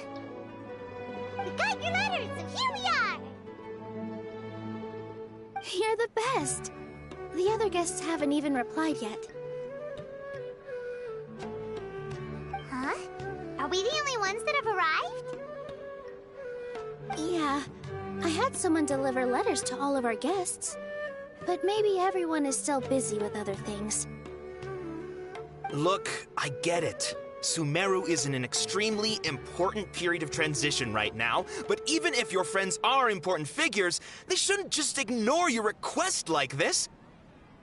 Nilou is Sumeru's #1 celebrity, after all. You have no idea how happy I am to talk to people with good taste.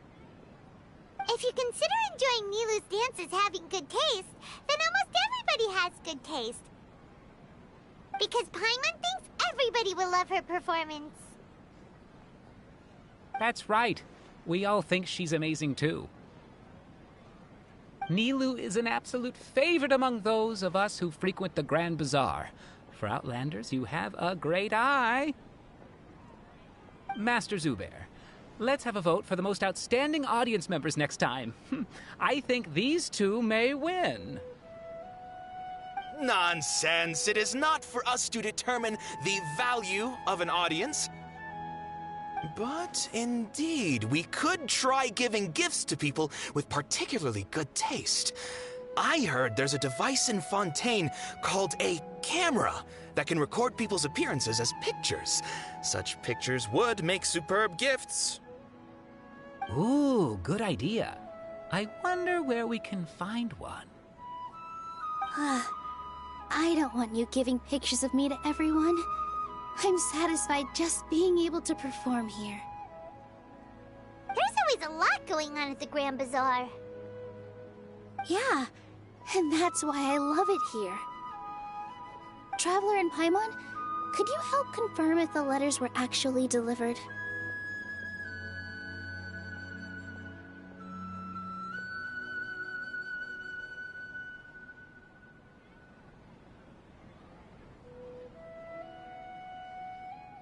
If for some reason they didn't receive the letters, then please tell everyone that there will be a feast here. Yeah, we can also check out how everything in Sumeru is going now. When I wrote the letters, I heard that Dia was in Port Ormos, and Alhaitham was at the Academia. As for Sino, we've only heard that he appears at the Academia from time to time. I'm not too sure about Rahman's whereabouts. My guess is that he's with Dia. As for Dunyarzad, I just hope she's feeling better. I sent her a letter, but I was afraid of disturbing her. If you have time, please ask about her for me. Okay, got it. Let's go, Traveler.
We haven't seen Alhaitham anywhere.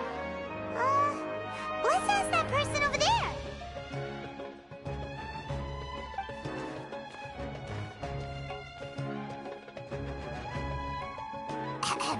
Hey there, have you seen Alhaitham around?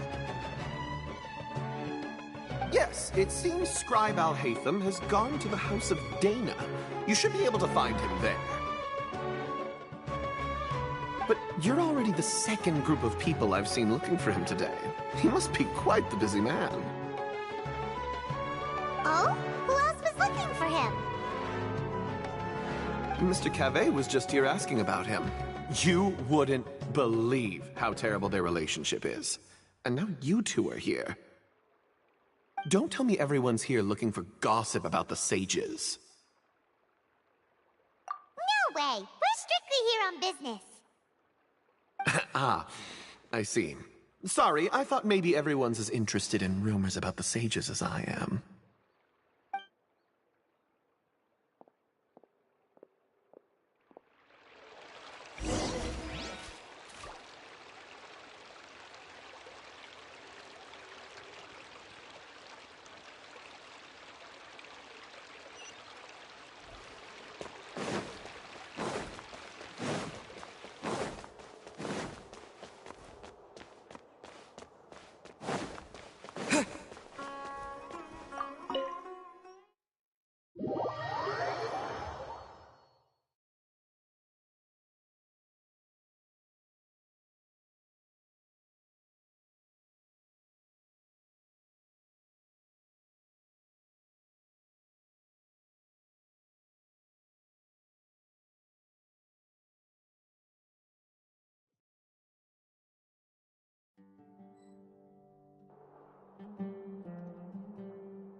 Oh, Hatham should be around here somewhere, right?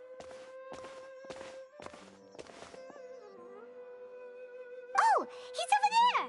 But it looks like he might not have time for us. Just put down that worthless book and tell me what happened in the academia. This is not just some worthless book.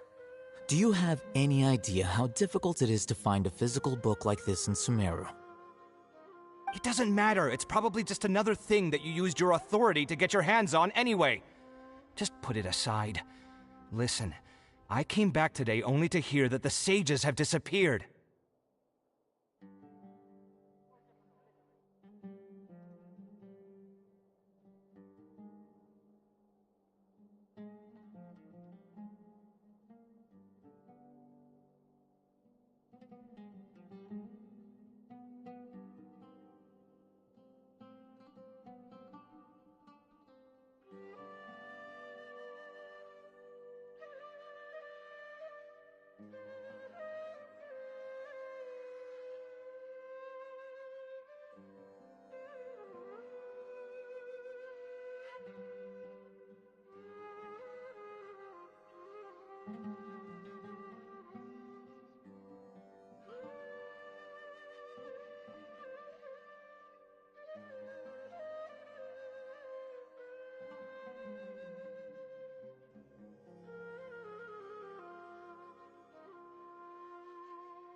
Oh, you sound surprised.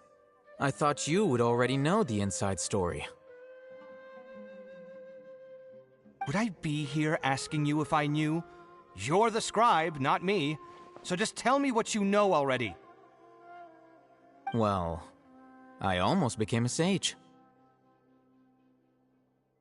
Huh? Oh, don't sound too surprised now. You're the renowned Kaveh, light of the Ksharawar. Besides, as a master builder and craftsman, chances are you'll be appointed as a sage too. Why do I feel like you don't really mean it? Huh. What makes you say that? Why would you question my heartfelt sincerity? Maybe it's because you've never said anything good about me before.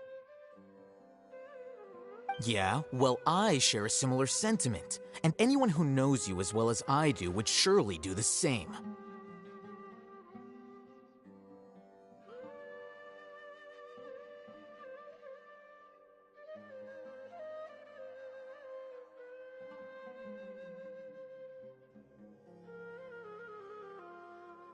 Oh, you...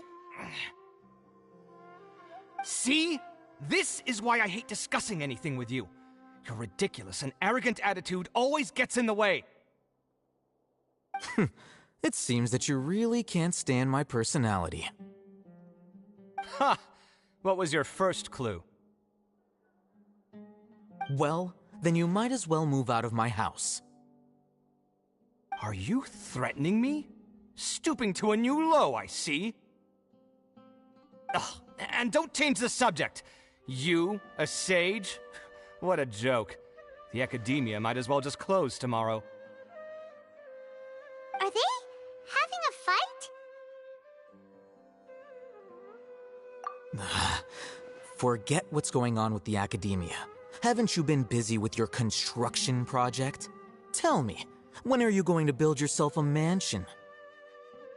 Don't get me started. I get angry just thinking about it. So, what great building did our master architect work on this time? Like I need to tell you. Keep your nose out of my business. No, I think we deserve to know. Where were you when Sumeru needed you most?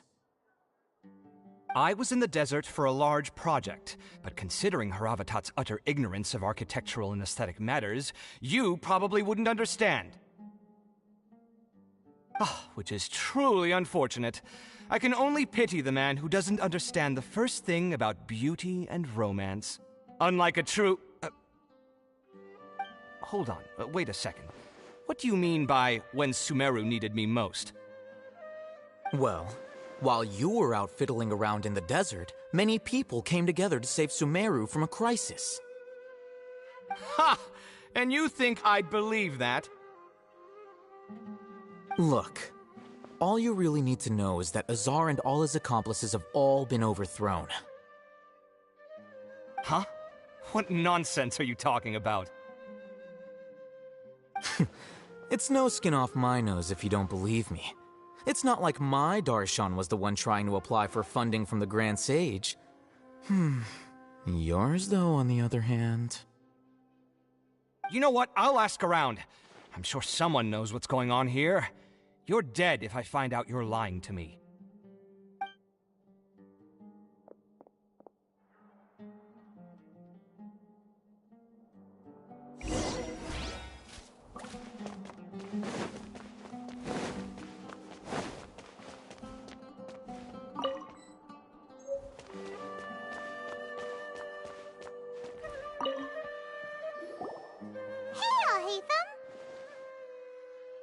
Oh, it's you two. What's the matter? We're running some errands for Nilu. Have you received her letter?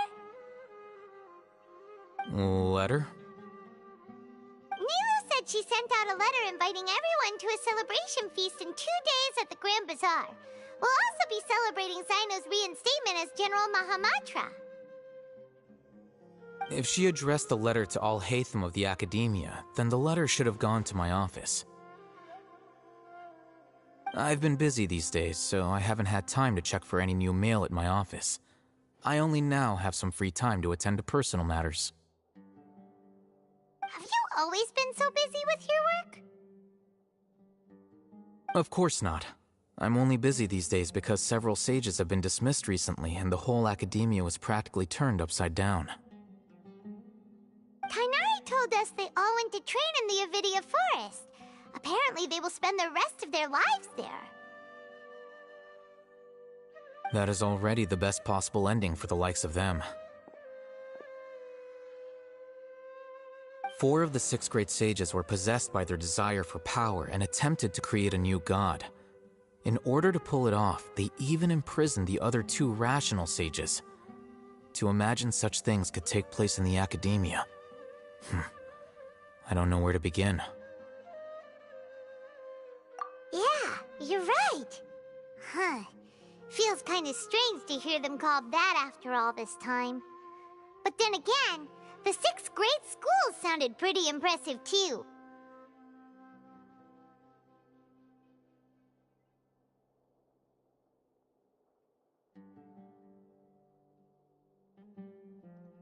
Yes, at least that's how they're supposed to sound. It's said that when the Academia was first founded, the Dendro Archon herself established the 6 great schools, each representing one of the 6 different types of wisdom. Numerous Darshans have sprung up and faded. Only the 6 Darshans attaching themselves to the 6 great schools have stood the test of time and obtained permanent seats in the Academia. Now, the 6 Darshans are nearly synonymous with the 6 great schools, and the leaders selected for the schools are the 6 great sages. Among the 6 great sages, there is one central leader, the Grand Sage. Unfortunately, only the sages from Vahumana and Amorta remain now. They were imprisoned for opposing Azar and were only rescued after Azar's downfall. So who's managing things in the other 4 schools now? Do they need to find someone new? Yes. Normally, new sages are selected based on a strict set of criteria. Oh, didn't you just say something about becoming a sage? If they pick you, then we'd have a huge connection in Sumeru. Yes, about that. You didn't let me finish my sentence. The person in charge of personnel affairs nominated me to be the Grand Sage in place of Azar and help Lesser Lord Kusanali manage the Academia. But I refused. Huh? But why? Can't you be a little more ambitious? I'm not even interested in being one of the 6 great sages. Like I said before, I don't like being a leader. Oh, all right. So are you busy these days trying to find others to take the job? That's not my job either. I'm only responsible for handling important affairs within the Academia before the new sages take office.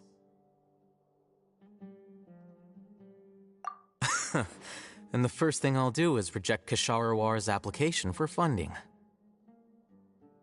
By the way, who was that other person just now? Is he your friend? Do we look like friends? Paimon doesn't know. That's why Paimon's asking. His name is Kaveh, my roommate. You could say he's the representative for Ksharawar scholars. Which is exactly why he always has so many problems. So everything that's happened recently must be a huge change for the people of Sumeru. Such is the work of the Academia Scribe. Well, anyway, no matter how busy you are, since you are our planner, remember to attend the celebration feast in 2 days. Alright, I'll see you there.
This is Port Ormos.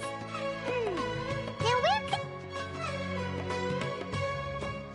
Is that Paimon I hear? Huh? Oh, it's been a while. How are you doing? Thunderzad! It's been so long since we've seen you! I'm doing well. I can go as far as saying I have never been happier in my entire life. I don't know if you've heard, but Elazar has completely disappeared, and all the patients have recovered. You kidding? Knowing them and the connections they've got, I'm sure they've heard about it. Yeah! That's right. My lady is feeling better now, so I'm accompanying her for a walk. Why do you still call me that, Dia? You've already informed my father of your resignation. I guess I'm just used to calling you my lady. Old habits die hard. Resignation? You mean you're quitting? Yeah, I might start losing my edge if I keep being a bodyguard for the Homayanis. You know that my parents and I are fond of you, and that we appreciate you very much. It wouldn't be a problem if you wish to continue to be our bodyguard. I'm not a woman that's easily persuaded. You should know that by now, my lady. When I took this job, I had already decided that I'd quit as soon as you recovered. It's time for me to get back out there and chase that horizon. So what are you gonna do now if you're not gonna be a bodyguard anymore? I want to take a risky job and put my body to the test again. Huh? But we literally just finished one of the most dangerous jobs ever! Are you getting bored already? I know. If I hadn't joined in that plan with you, I wouldn't have come up with this idea. I guess I still get fired up by that feeling of going all out in a fight. It made me realize that I'm still a mercenary through and through. Life is short, and I'm happy that I got to be a part of that operation. But the whole thing also made me realize that there are still many problems in Sumeru, and as a desert dweller, I'm still not completely ready to settle down on this side of the wall. Well, I remember a friend had someone bring you a message. You mean I'll hate them? I didn't expect him to still remember that. I thought he was joking. We just came from talking with Alhaitham at the Academia. Did he tell you that he suggested that I come work at the Academia? What? I heard that Azar and his cronies fell from power, and Alhaitham told me that now was a good time to find a job in the Academia, but only if I wanted to. Whoa. Paimon can't see you being anything other than a mercenary. Me neither. But I think Dia would look great dressed up as a scholar. Ugh, forget about it. I wouldn't last 10 seconds in there. Alhaitham probably just liked the way I worked and knew I'm good in a fight, so he suggested I find some work in the Academia. But you know, if you take him up on the offer, Sino might actually agree and let you become a Matra. Because you're super amazing! The Matra have all the talent they need as long as they have Sino. I prefer to be free to live however I choose. In fact, I chose this job from the very start because I knew it'd be right up my alley. Even if being a mercenary means facing all kinds of danger. A lion has to return to the wild sooner or later, If anything, being your bodyguard has been unfamiliar territory for me. I don't want to see you go, but I'll respect your decision. I'm glad to hear you say that. Come on, no need for the sad face. It's not like we'll never meet again. Once the whole Dendro Archon thing is settled, everything in Sumeru will take a turn for the better. That makes me happy too.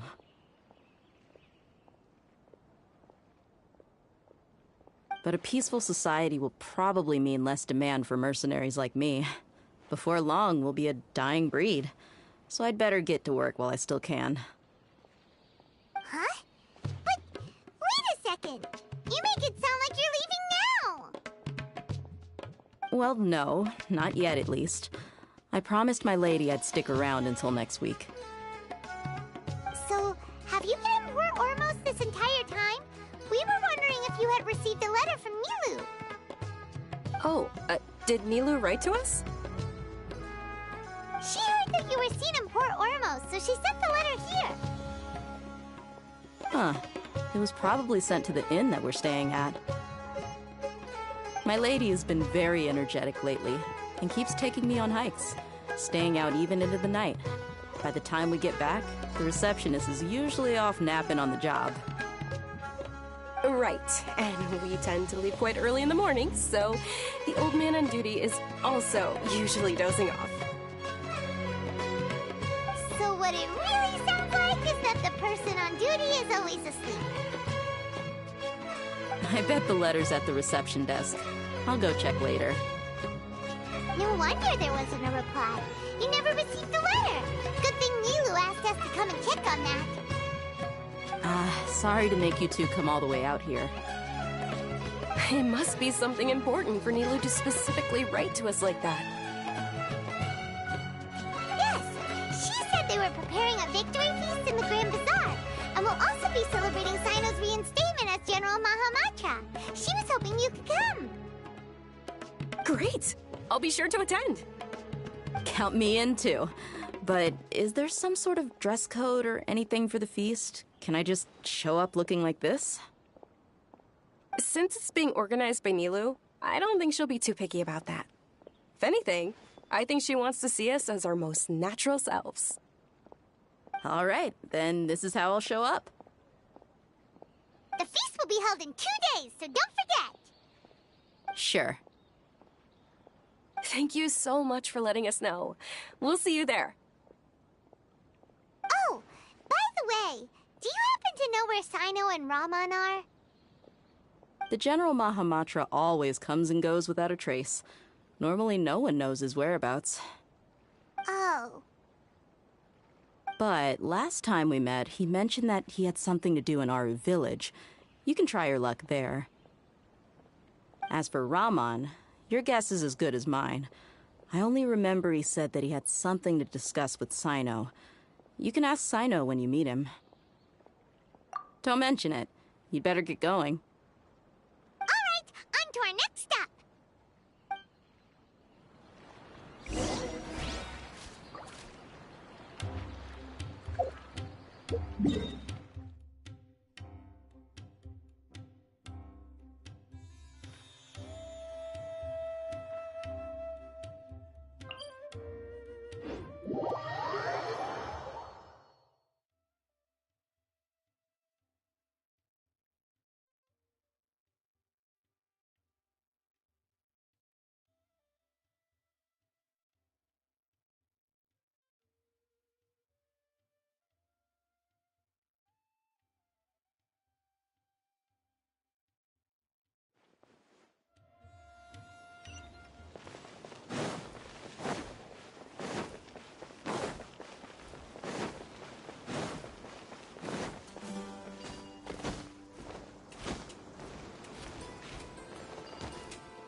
we last visited Aru Village.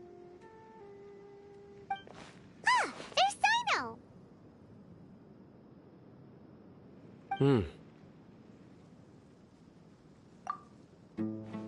What brings you here? We recovered well, and Tanari agreed to let us leave, so now we're out and about again. It seems Gandharvaville's medical treatment is still as good as ever. And Tanari is recovering well, too.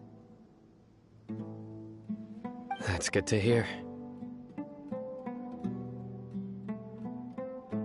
Yeah, you're the one who brought us to him when we lost consciousness, right? Thanks for that. You're welcome. Tainari has excellent medical skills, and Kale is quite attentive. It was the best place for you. But why are you just standing here like a dead tree? I'm meeting some people.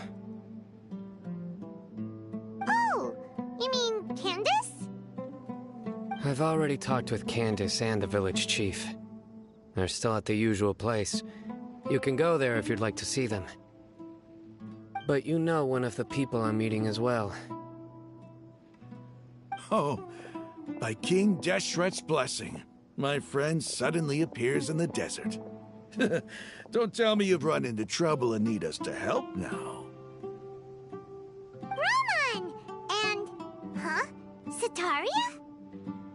Oh, you know me? Oh, well, you're pretty famous in the academia. Don't worry, these are our friends. No need to be so guarded. I see. I'm doing well. Many good things have happened recently. Same here. Really, I feel that my whole life has started to shine after suddenly finding a new direction. Oh, tell us everything. Yeah, you go ahead. Alright, well, I suppose I should start by saying I've decided to leave the academia. What? It's not that I've given up on being a scholar. Instead, you could say I've found a new identity. I will no longer pursue research like a typical scholar, but I have not completely given up on my relationship to knowledge either. I can see what you're saying now. What do you mean? I plan to leave the academia and return to teach here in the desert. Wow, so you want to become a teacher?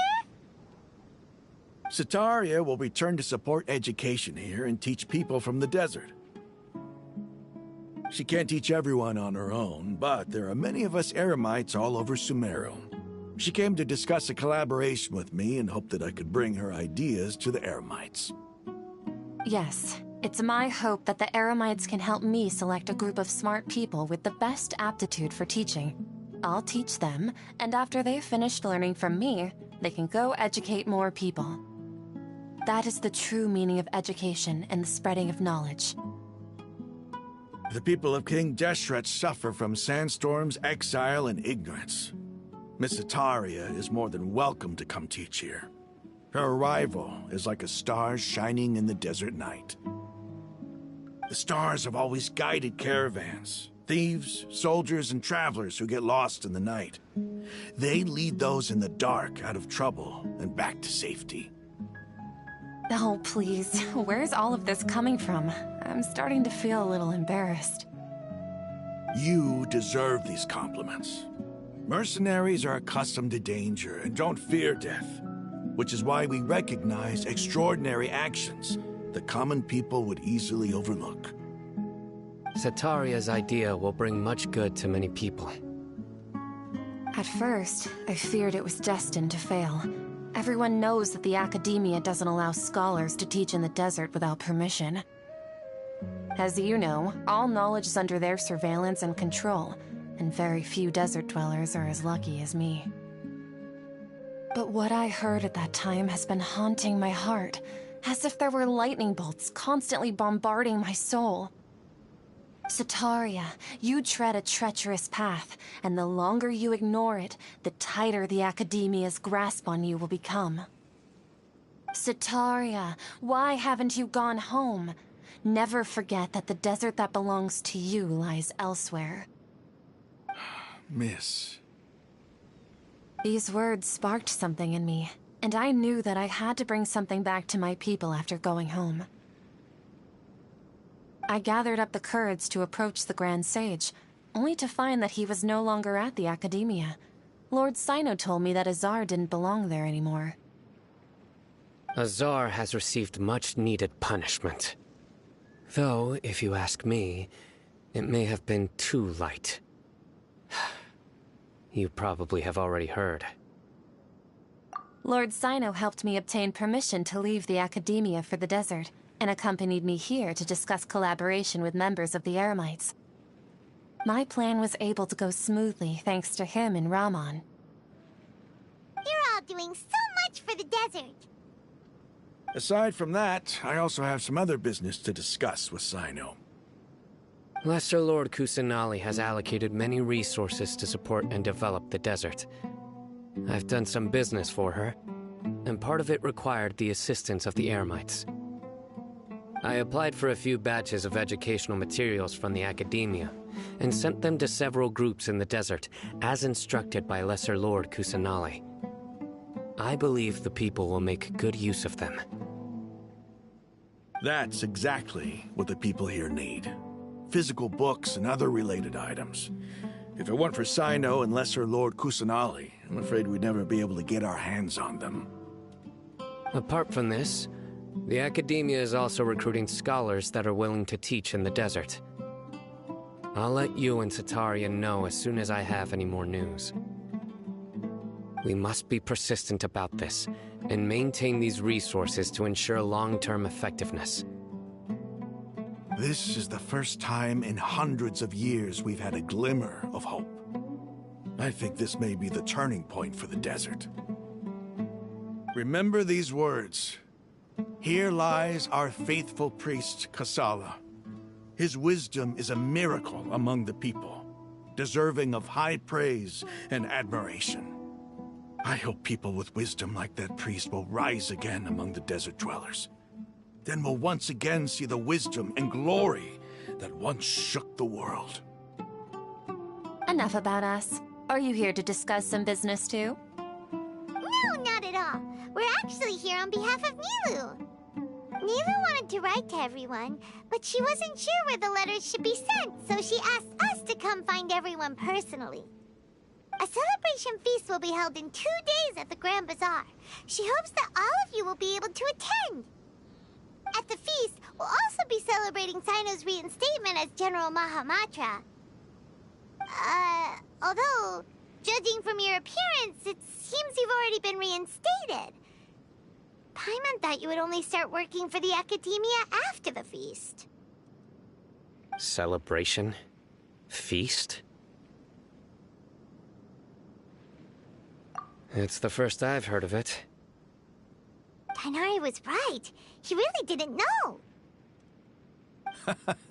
This feast is for you, Sino. Sounds to me like you'll have to be there. It's rare to see that kind of expression from Lord Sino. You must not like feasts very much. No, not really. But I'll go. Well, I still have a lot to handle here. Besides, I need to look after Miss Sataria in the desert, so I'll have to pass. I'm afraid I won't be able to join you. Although, if you'd be so kind, please give a message to Miss Nilu for me. The message is, I'm sorry for how I treated you before, but now I understand the beauty of your dance. It's like a light shining in the sky. You and the art you symbolize are not only beautiful, but also lively and powerful, so much so that it was prohibited. Please keep dancing, and someday I'll be able to appreciate your art in person. Okay, we've got all that down. our job here is complete as well. Oh, Sino, remember, party's in 2 days. Make sure you're there. Got it.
This realm is truly beginning to thrive.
If you ever have any...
specialties in Sumeru. I want to buy more. Don't you remember your adventure plans, my lady?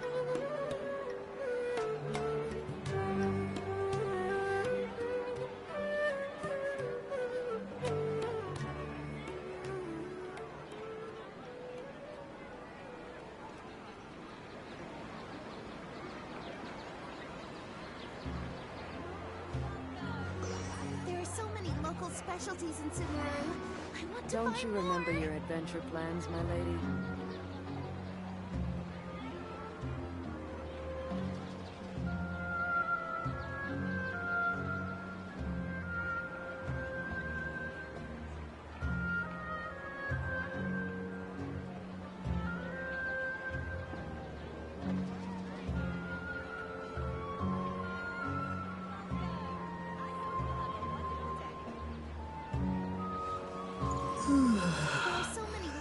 Don't you remember your adventure plans, my lady?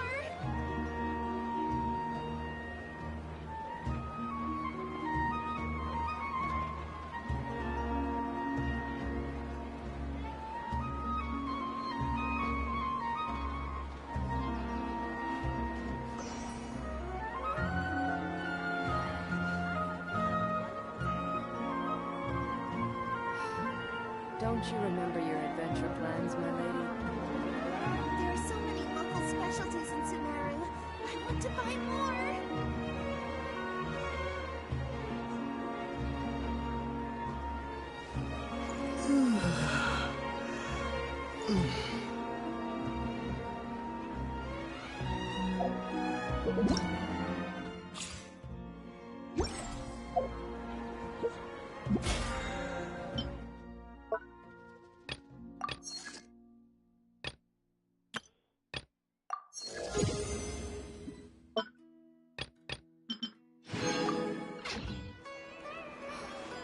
Don't you remember your adventure There are plans, so my many lady? local specialties in Sumeru.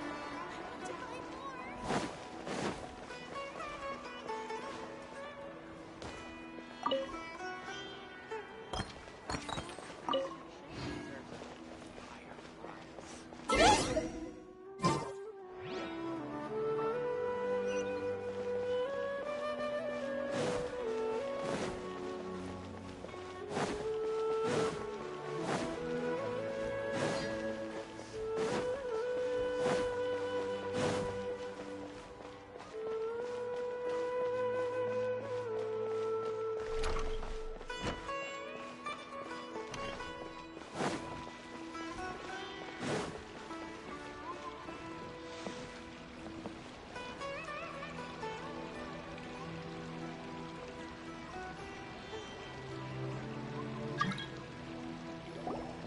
Everybody's already here.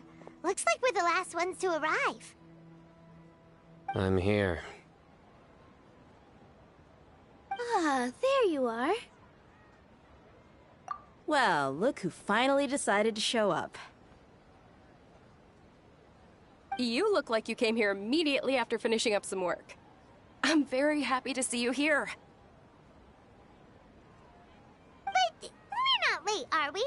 It's just that everyone else arrived ahead of time. I propose that the last one who arrived be put in charge of today's speeches.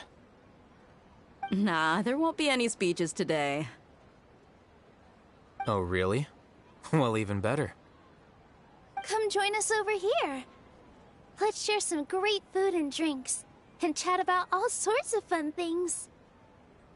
Everything looks quite good. Wow! Paimon can't wait! Traveler, just look at all the delicious food here!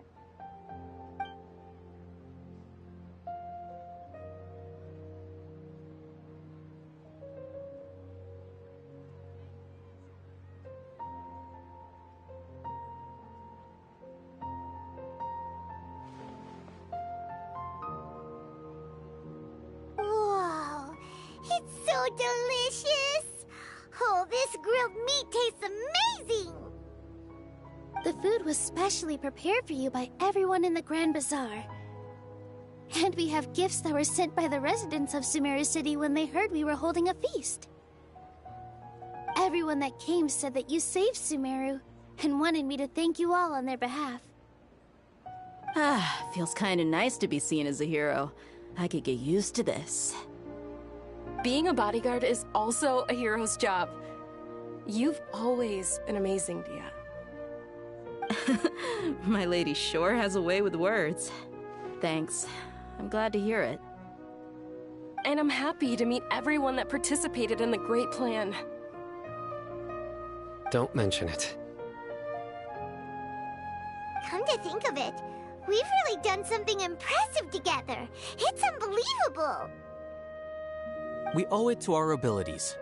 And luck. Really?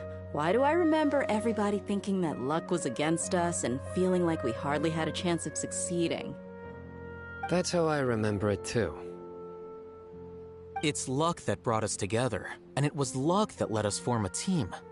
Then, it took even more luck for us to formulate a plan and implement it successfully. Moreover, judging from the results, everything worked out well. Yeah, everyone gave it their all when it mattered most. It was almost like a performance. We took the stage and put on our best show. Everyone played their part, and thanks to everyone's efforts, the performance was a great success. So, would you say we're good actors too? It's such a blessing that Lesser Lord Kusanali was able to return to power at the Academia. Yes! Even after being abandoned and neglected so many times, she's finally returned.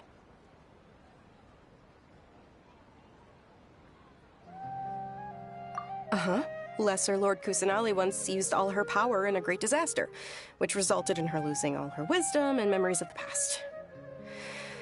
The Academia basically abandoned her because of it.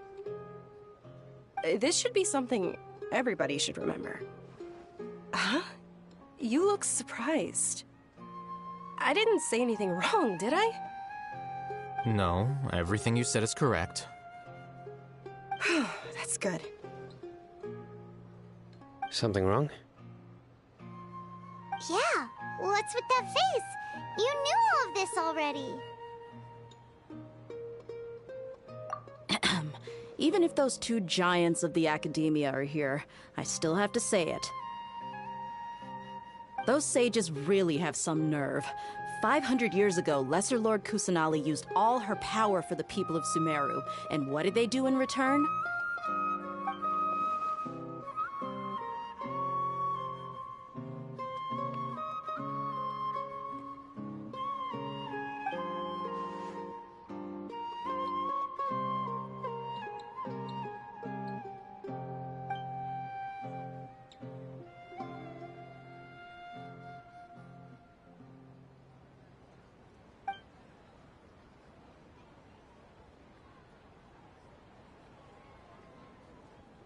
If you bite the hand that feeds you, don't act surprised when it turns into a knuckle sandwich, right, Sino?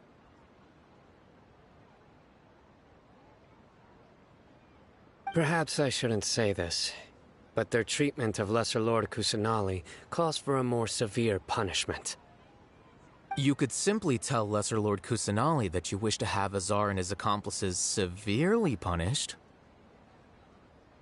I respect our deity's decision, and won't interfere in any way. While we're on this topic, why didn't you accept the Academia's invitation to become the Grand Sage? Are you trying to say that I'm fit to be a sage? Not at all. But every person handling the selection process has said that you are the most suitable candidate to lead the Academia right now. Why? Because he dethroned Azar from power? Could you try to put it another way? This is a good thing, yet you're making it sound like I overthrew Azar for my own personal gain. But seriously, though, I always wondered if you had some personal motives behind it. I did have my own motive, but it had nothing to do with being a sage. If the rules of our nation were suddenly cast by the wayside, then it wouldn't be long until chaos ensued. I had no intention of letting their dreams disrupt my life. By that, you mean your life working as the Academia's scribe. Precisely. Wait, is that all? So, that's the only reason why you joined us and came up with all those plans? It's reason enough. You've certainly got quite the personality. You flatter me. All right then. How about you? You've already resumed work as the General Mahamatra, right? That's right. Will you be happy with that life? It's not about being happy. There are merely a lot of things that I must do. Even so, keep your spirits up and try to be happy, okay? And try to smile more every day, just like I'm doing now. Thank you. I'll keep that in mind.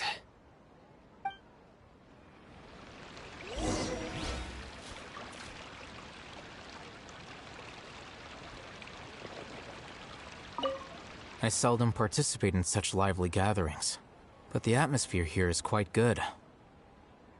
No. This gathering today has a unique meaning. The Grand Bazaar is lively because the people here feel happiness from the bottom of their hearts, unlike the farces at the Academia. That happiness is an emotion that'll be forever alien to those bookworms who have driven themselves insane by studying. I seem to have taken both keys when I left the house. Oh well.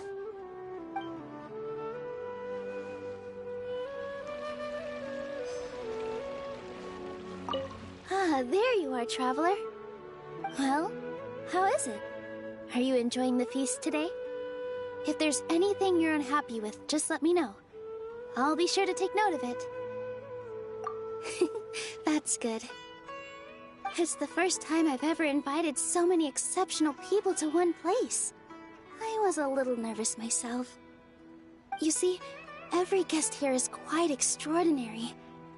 It's unbelievable that we've got everyone together here. Almost like a fairy tale. Make sure you live it up tonight.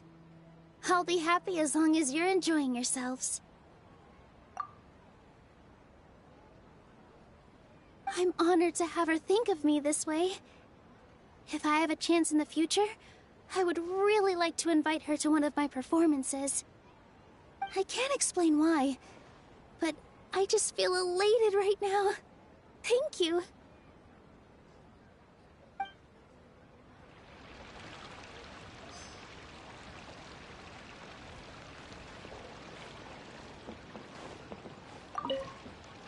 The atmosphere here is good, and everything is delicious.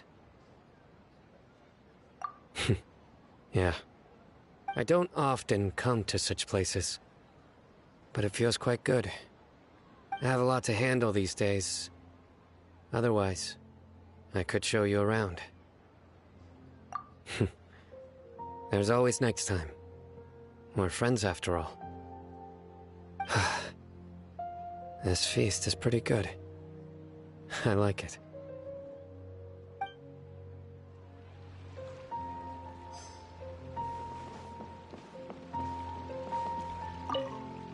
My lady, the grilled meat over there is delicious. Have you tried it? Yes, I also tried some fruit just now. Oh, they're very sweet. What an amazing place to relax. No wonder everybody likes to rest at the Grand Bazaar.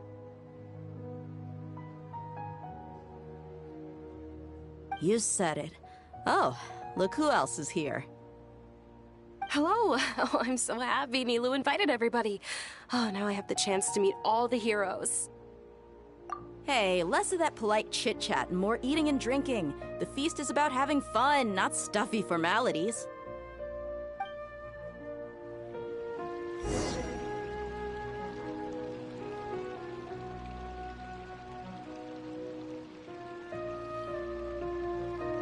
Hey, what's wrong? Your head is starting to droop.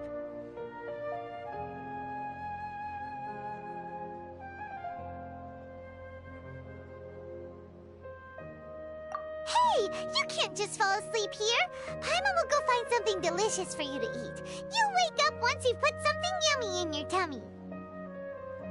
Of course, just wait here for Paimon.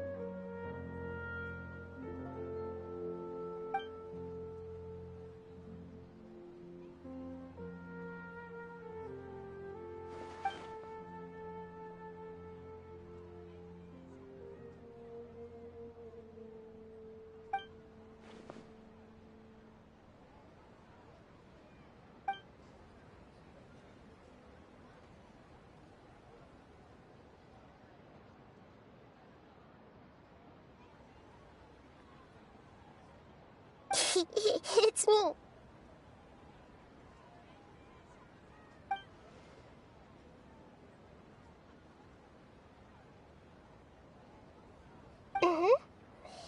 You may blame me for being a bit too self-indulgent.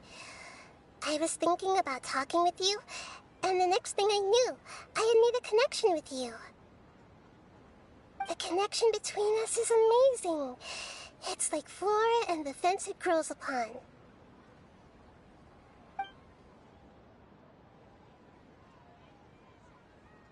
I heard there's an amazing celebration feast today at the Grand Bazaar. I wanted to have a look for myself, so I snuck in. Lately, I've been so busy dealing with all the fallout from recent events, so I really haven't had any free time. Although you've already helped me with a lot, there's still one more thing I hope you can help me with. Please say thank you to everyone for me.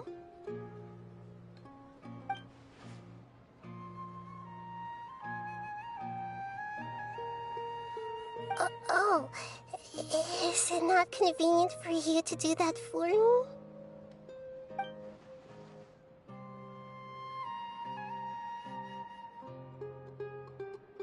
But if I just show up all of a sudden, people will become all quiet and stiff, won't they? What if I end up scaring them and ruining this wonderful feast? That'd be the last thing I want.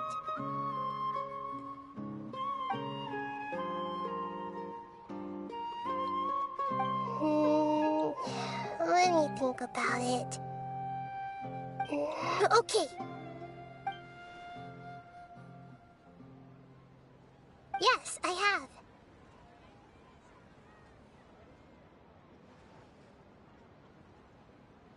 You said I should go thank everyone as myself, right? So... I've decided to borrow your body for the time being. Please don't blame me. The flora also climbs up to the fence to get closer to the sky.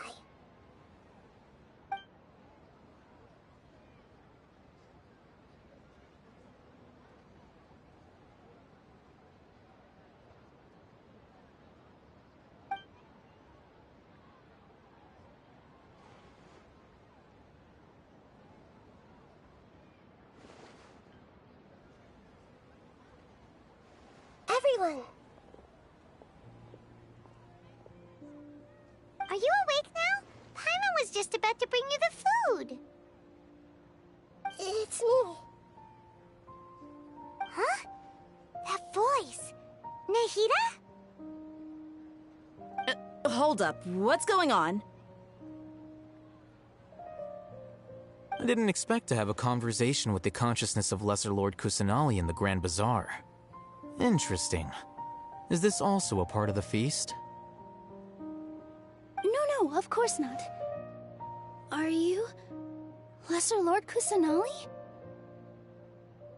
Hello, Nilu. You know who I am?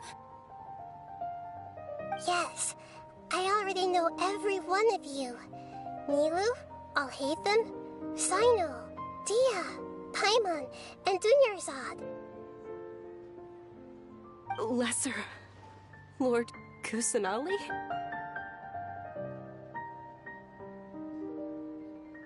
I took the liberty of occupying the Traveler's body so that I could thank all of you in person. Thank you so much for rescuing me, even if that meant placing your own safety in peril and taking the risk of becoming enemies with the Academia, the Sages, the Doctor, the Balladeer, and even the entirety of Sumeru. Without you, without any of you, I would have been in a much more difficult situation. Had you not helped me to resolve the crisis, not only I, but Sumeru and even the entirety of Teyvat would have suffered great misfortune. People refer to you as the heroes who managed to rescue a god. I'm quite fond of this name.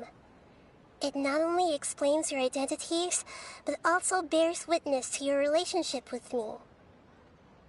Please, allow me to present to you my most sincere gratitude. Lesser Lord Kusanali, you have done so much for Sumeru, and I didn't even have a chance to do anything for you. You don't have to do this. Singerzad, the suffering you endured during your illness is also proof of you being with me and praying for me. Thank you. You don't need to be so ceremonious. It's always been my duty to protect you. This is how the relationship between the Academia and Dendro Archon should be. We just did what was necessary and set things back on the right path.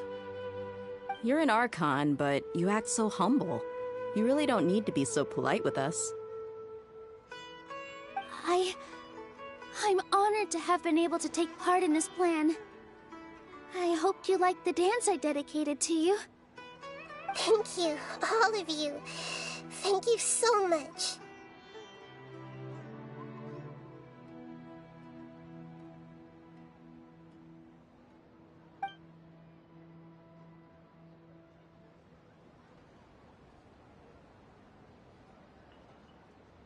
Yeah.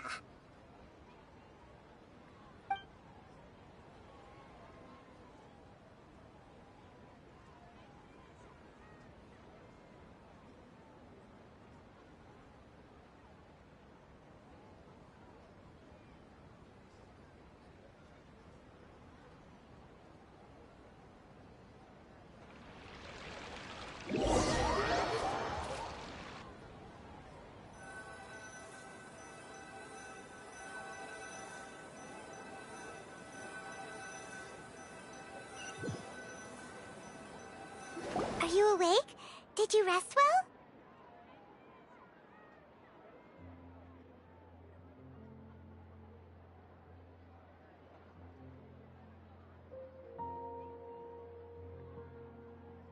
After Nahida left, you ate a lot of food. You've become a glutton.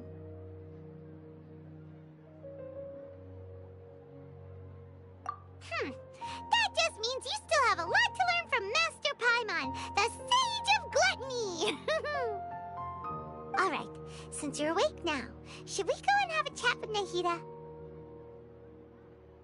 She should be in the Academia right about now. If you have any questions, now's your chance to ask.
Hello, Traveler and Paimon.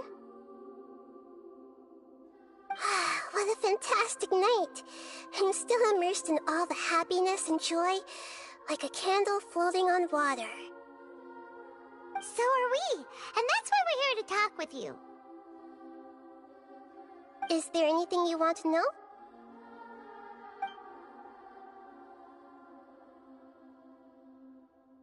After recent events, the Akasha can no longer function as it used to. I've given it some thought, and have decided to shut it down permanently. But this is definitely not a bad thing. Even from the beginning, I've been planning to shut it down. The Akasha's centralized administration of knowledge has always restrained people's curiosity and curtailed the number of paths available to them. I don't think this is good for Sumeru. Although people may initially feel a little uncomfortable with the loss of the Akasha, they will soon understand that this life is more suitable for them. And as for the future of Sumeru, I'm preparing to regain control of the academia. The former sages have received their punishment, but the new sages have yet to be selected. I will oversee the process personally. I hope that the new 6th grade sages will be more focused on academics. Sumeru needs such leaders more than ever. The other big issue is the people of King Deshret. All the residents of the desert, in fact. They have been mistreated for far too long. I've already taken some measures to address this. It will take some time to rebuild everything, but no matter if it's culture, friendship, or trust, we will rebuild it.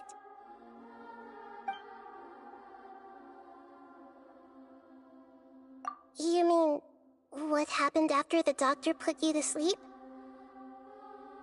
Not exactly. The top-ranked Fatui Harbingers, up to number 3, possess power comparable to that of gods. I was no match for him in that kind of situation. However, in spite of the bad situation, I still managed to make a fair deal with the doctor. I'm sure you remember the entity that changed your fate, the Heavenly Principles. In fact, the Heavenly Principles has been quiet since the Conria disaster 500 years ago. I used this point as leverage against the doctor. I told him that the Heavenly Principles may be awakened if I destroy the Gnosis. Although it's just a bluff, he still fell for it. I assumed that the Heavenly Principles wouldn't just stand by and let such extensive damage to its laws take place.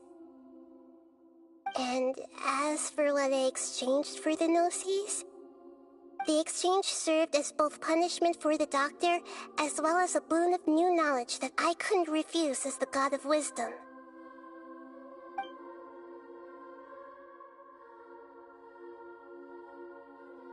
He's still in a coma. I've hidden him like how one would hide a feather. I know you have many misgivings about him, but as someone who had become a god, he has retained a number of very useful features. Don't worry, I'll keep an eye on him and make sure he doesn't do any evil. In addition, there are still some mysteries left in him. Some things may be very clear from my perspective, but he has still yet to understand them himself. His future will be determined by fate.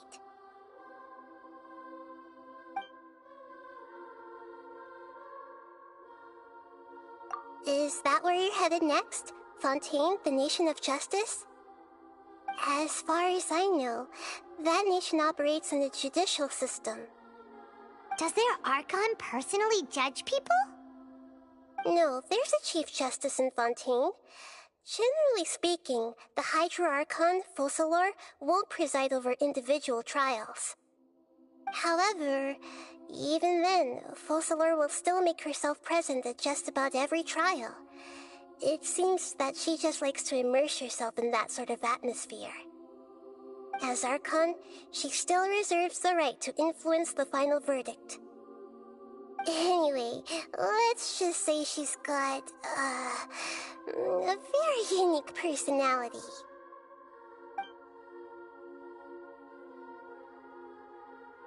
Are you sure? Isn't there something else you haven't asked about yet? Huh? You mean... About your sister. While you were resting at Gandharvaville, I took some time to perform an Irminsul search for information on your sister.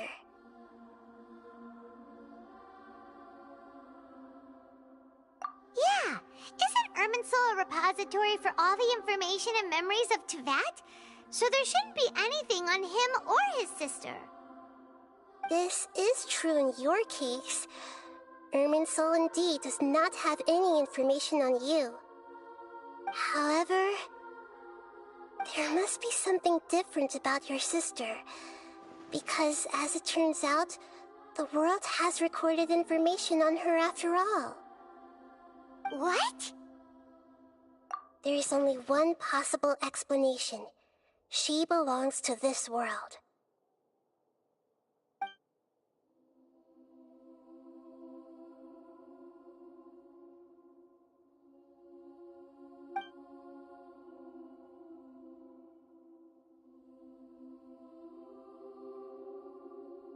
But nothing about this makes any sense!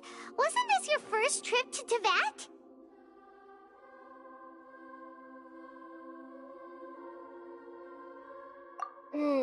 According to the records I was able to access, your sibling suddenly appeared in Conria. After the Conria disaster, she began her journey through the 7 nations of Teyvat. But just as her journey was about to reach its conclusion, the Irminsul records on her suddenly become fuzzy. What do you mean, fuzzy? Did something happen to her?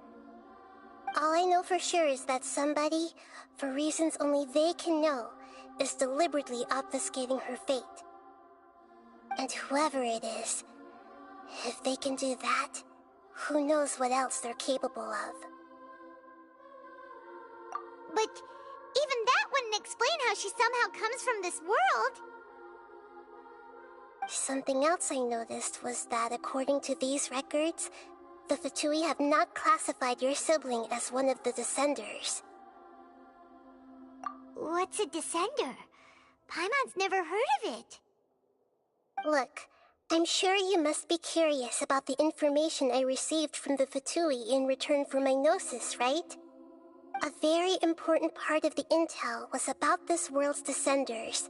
External beings, ones that don't belong to this world. Traveler, you are Teyvat's 4th Descender. Huh? So the Fatui count 3 other Descenders before the Traveler, and his sister isn't even one of them?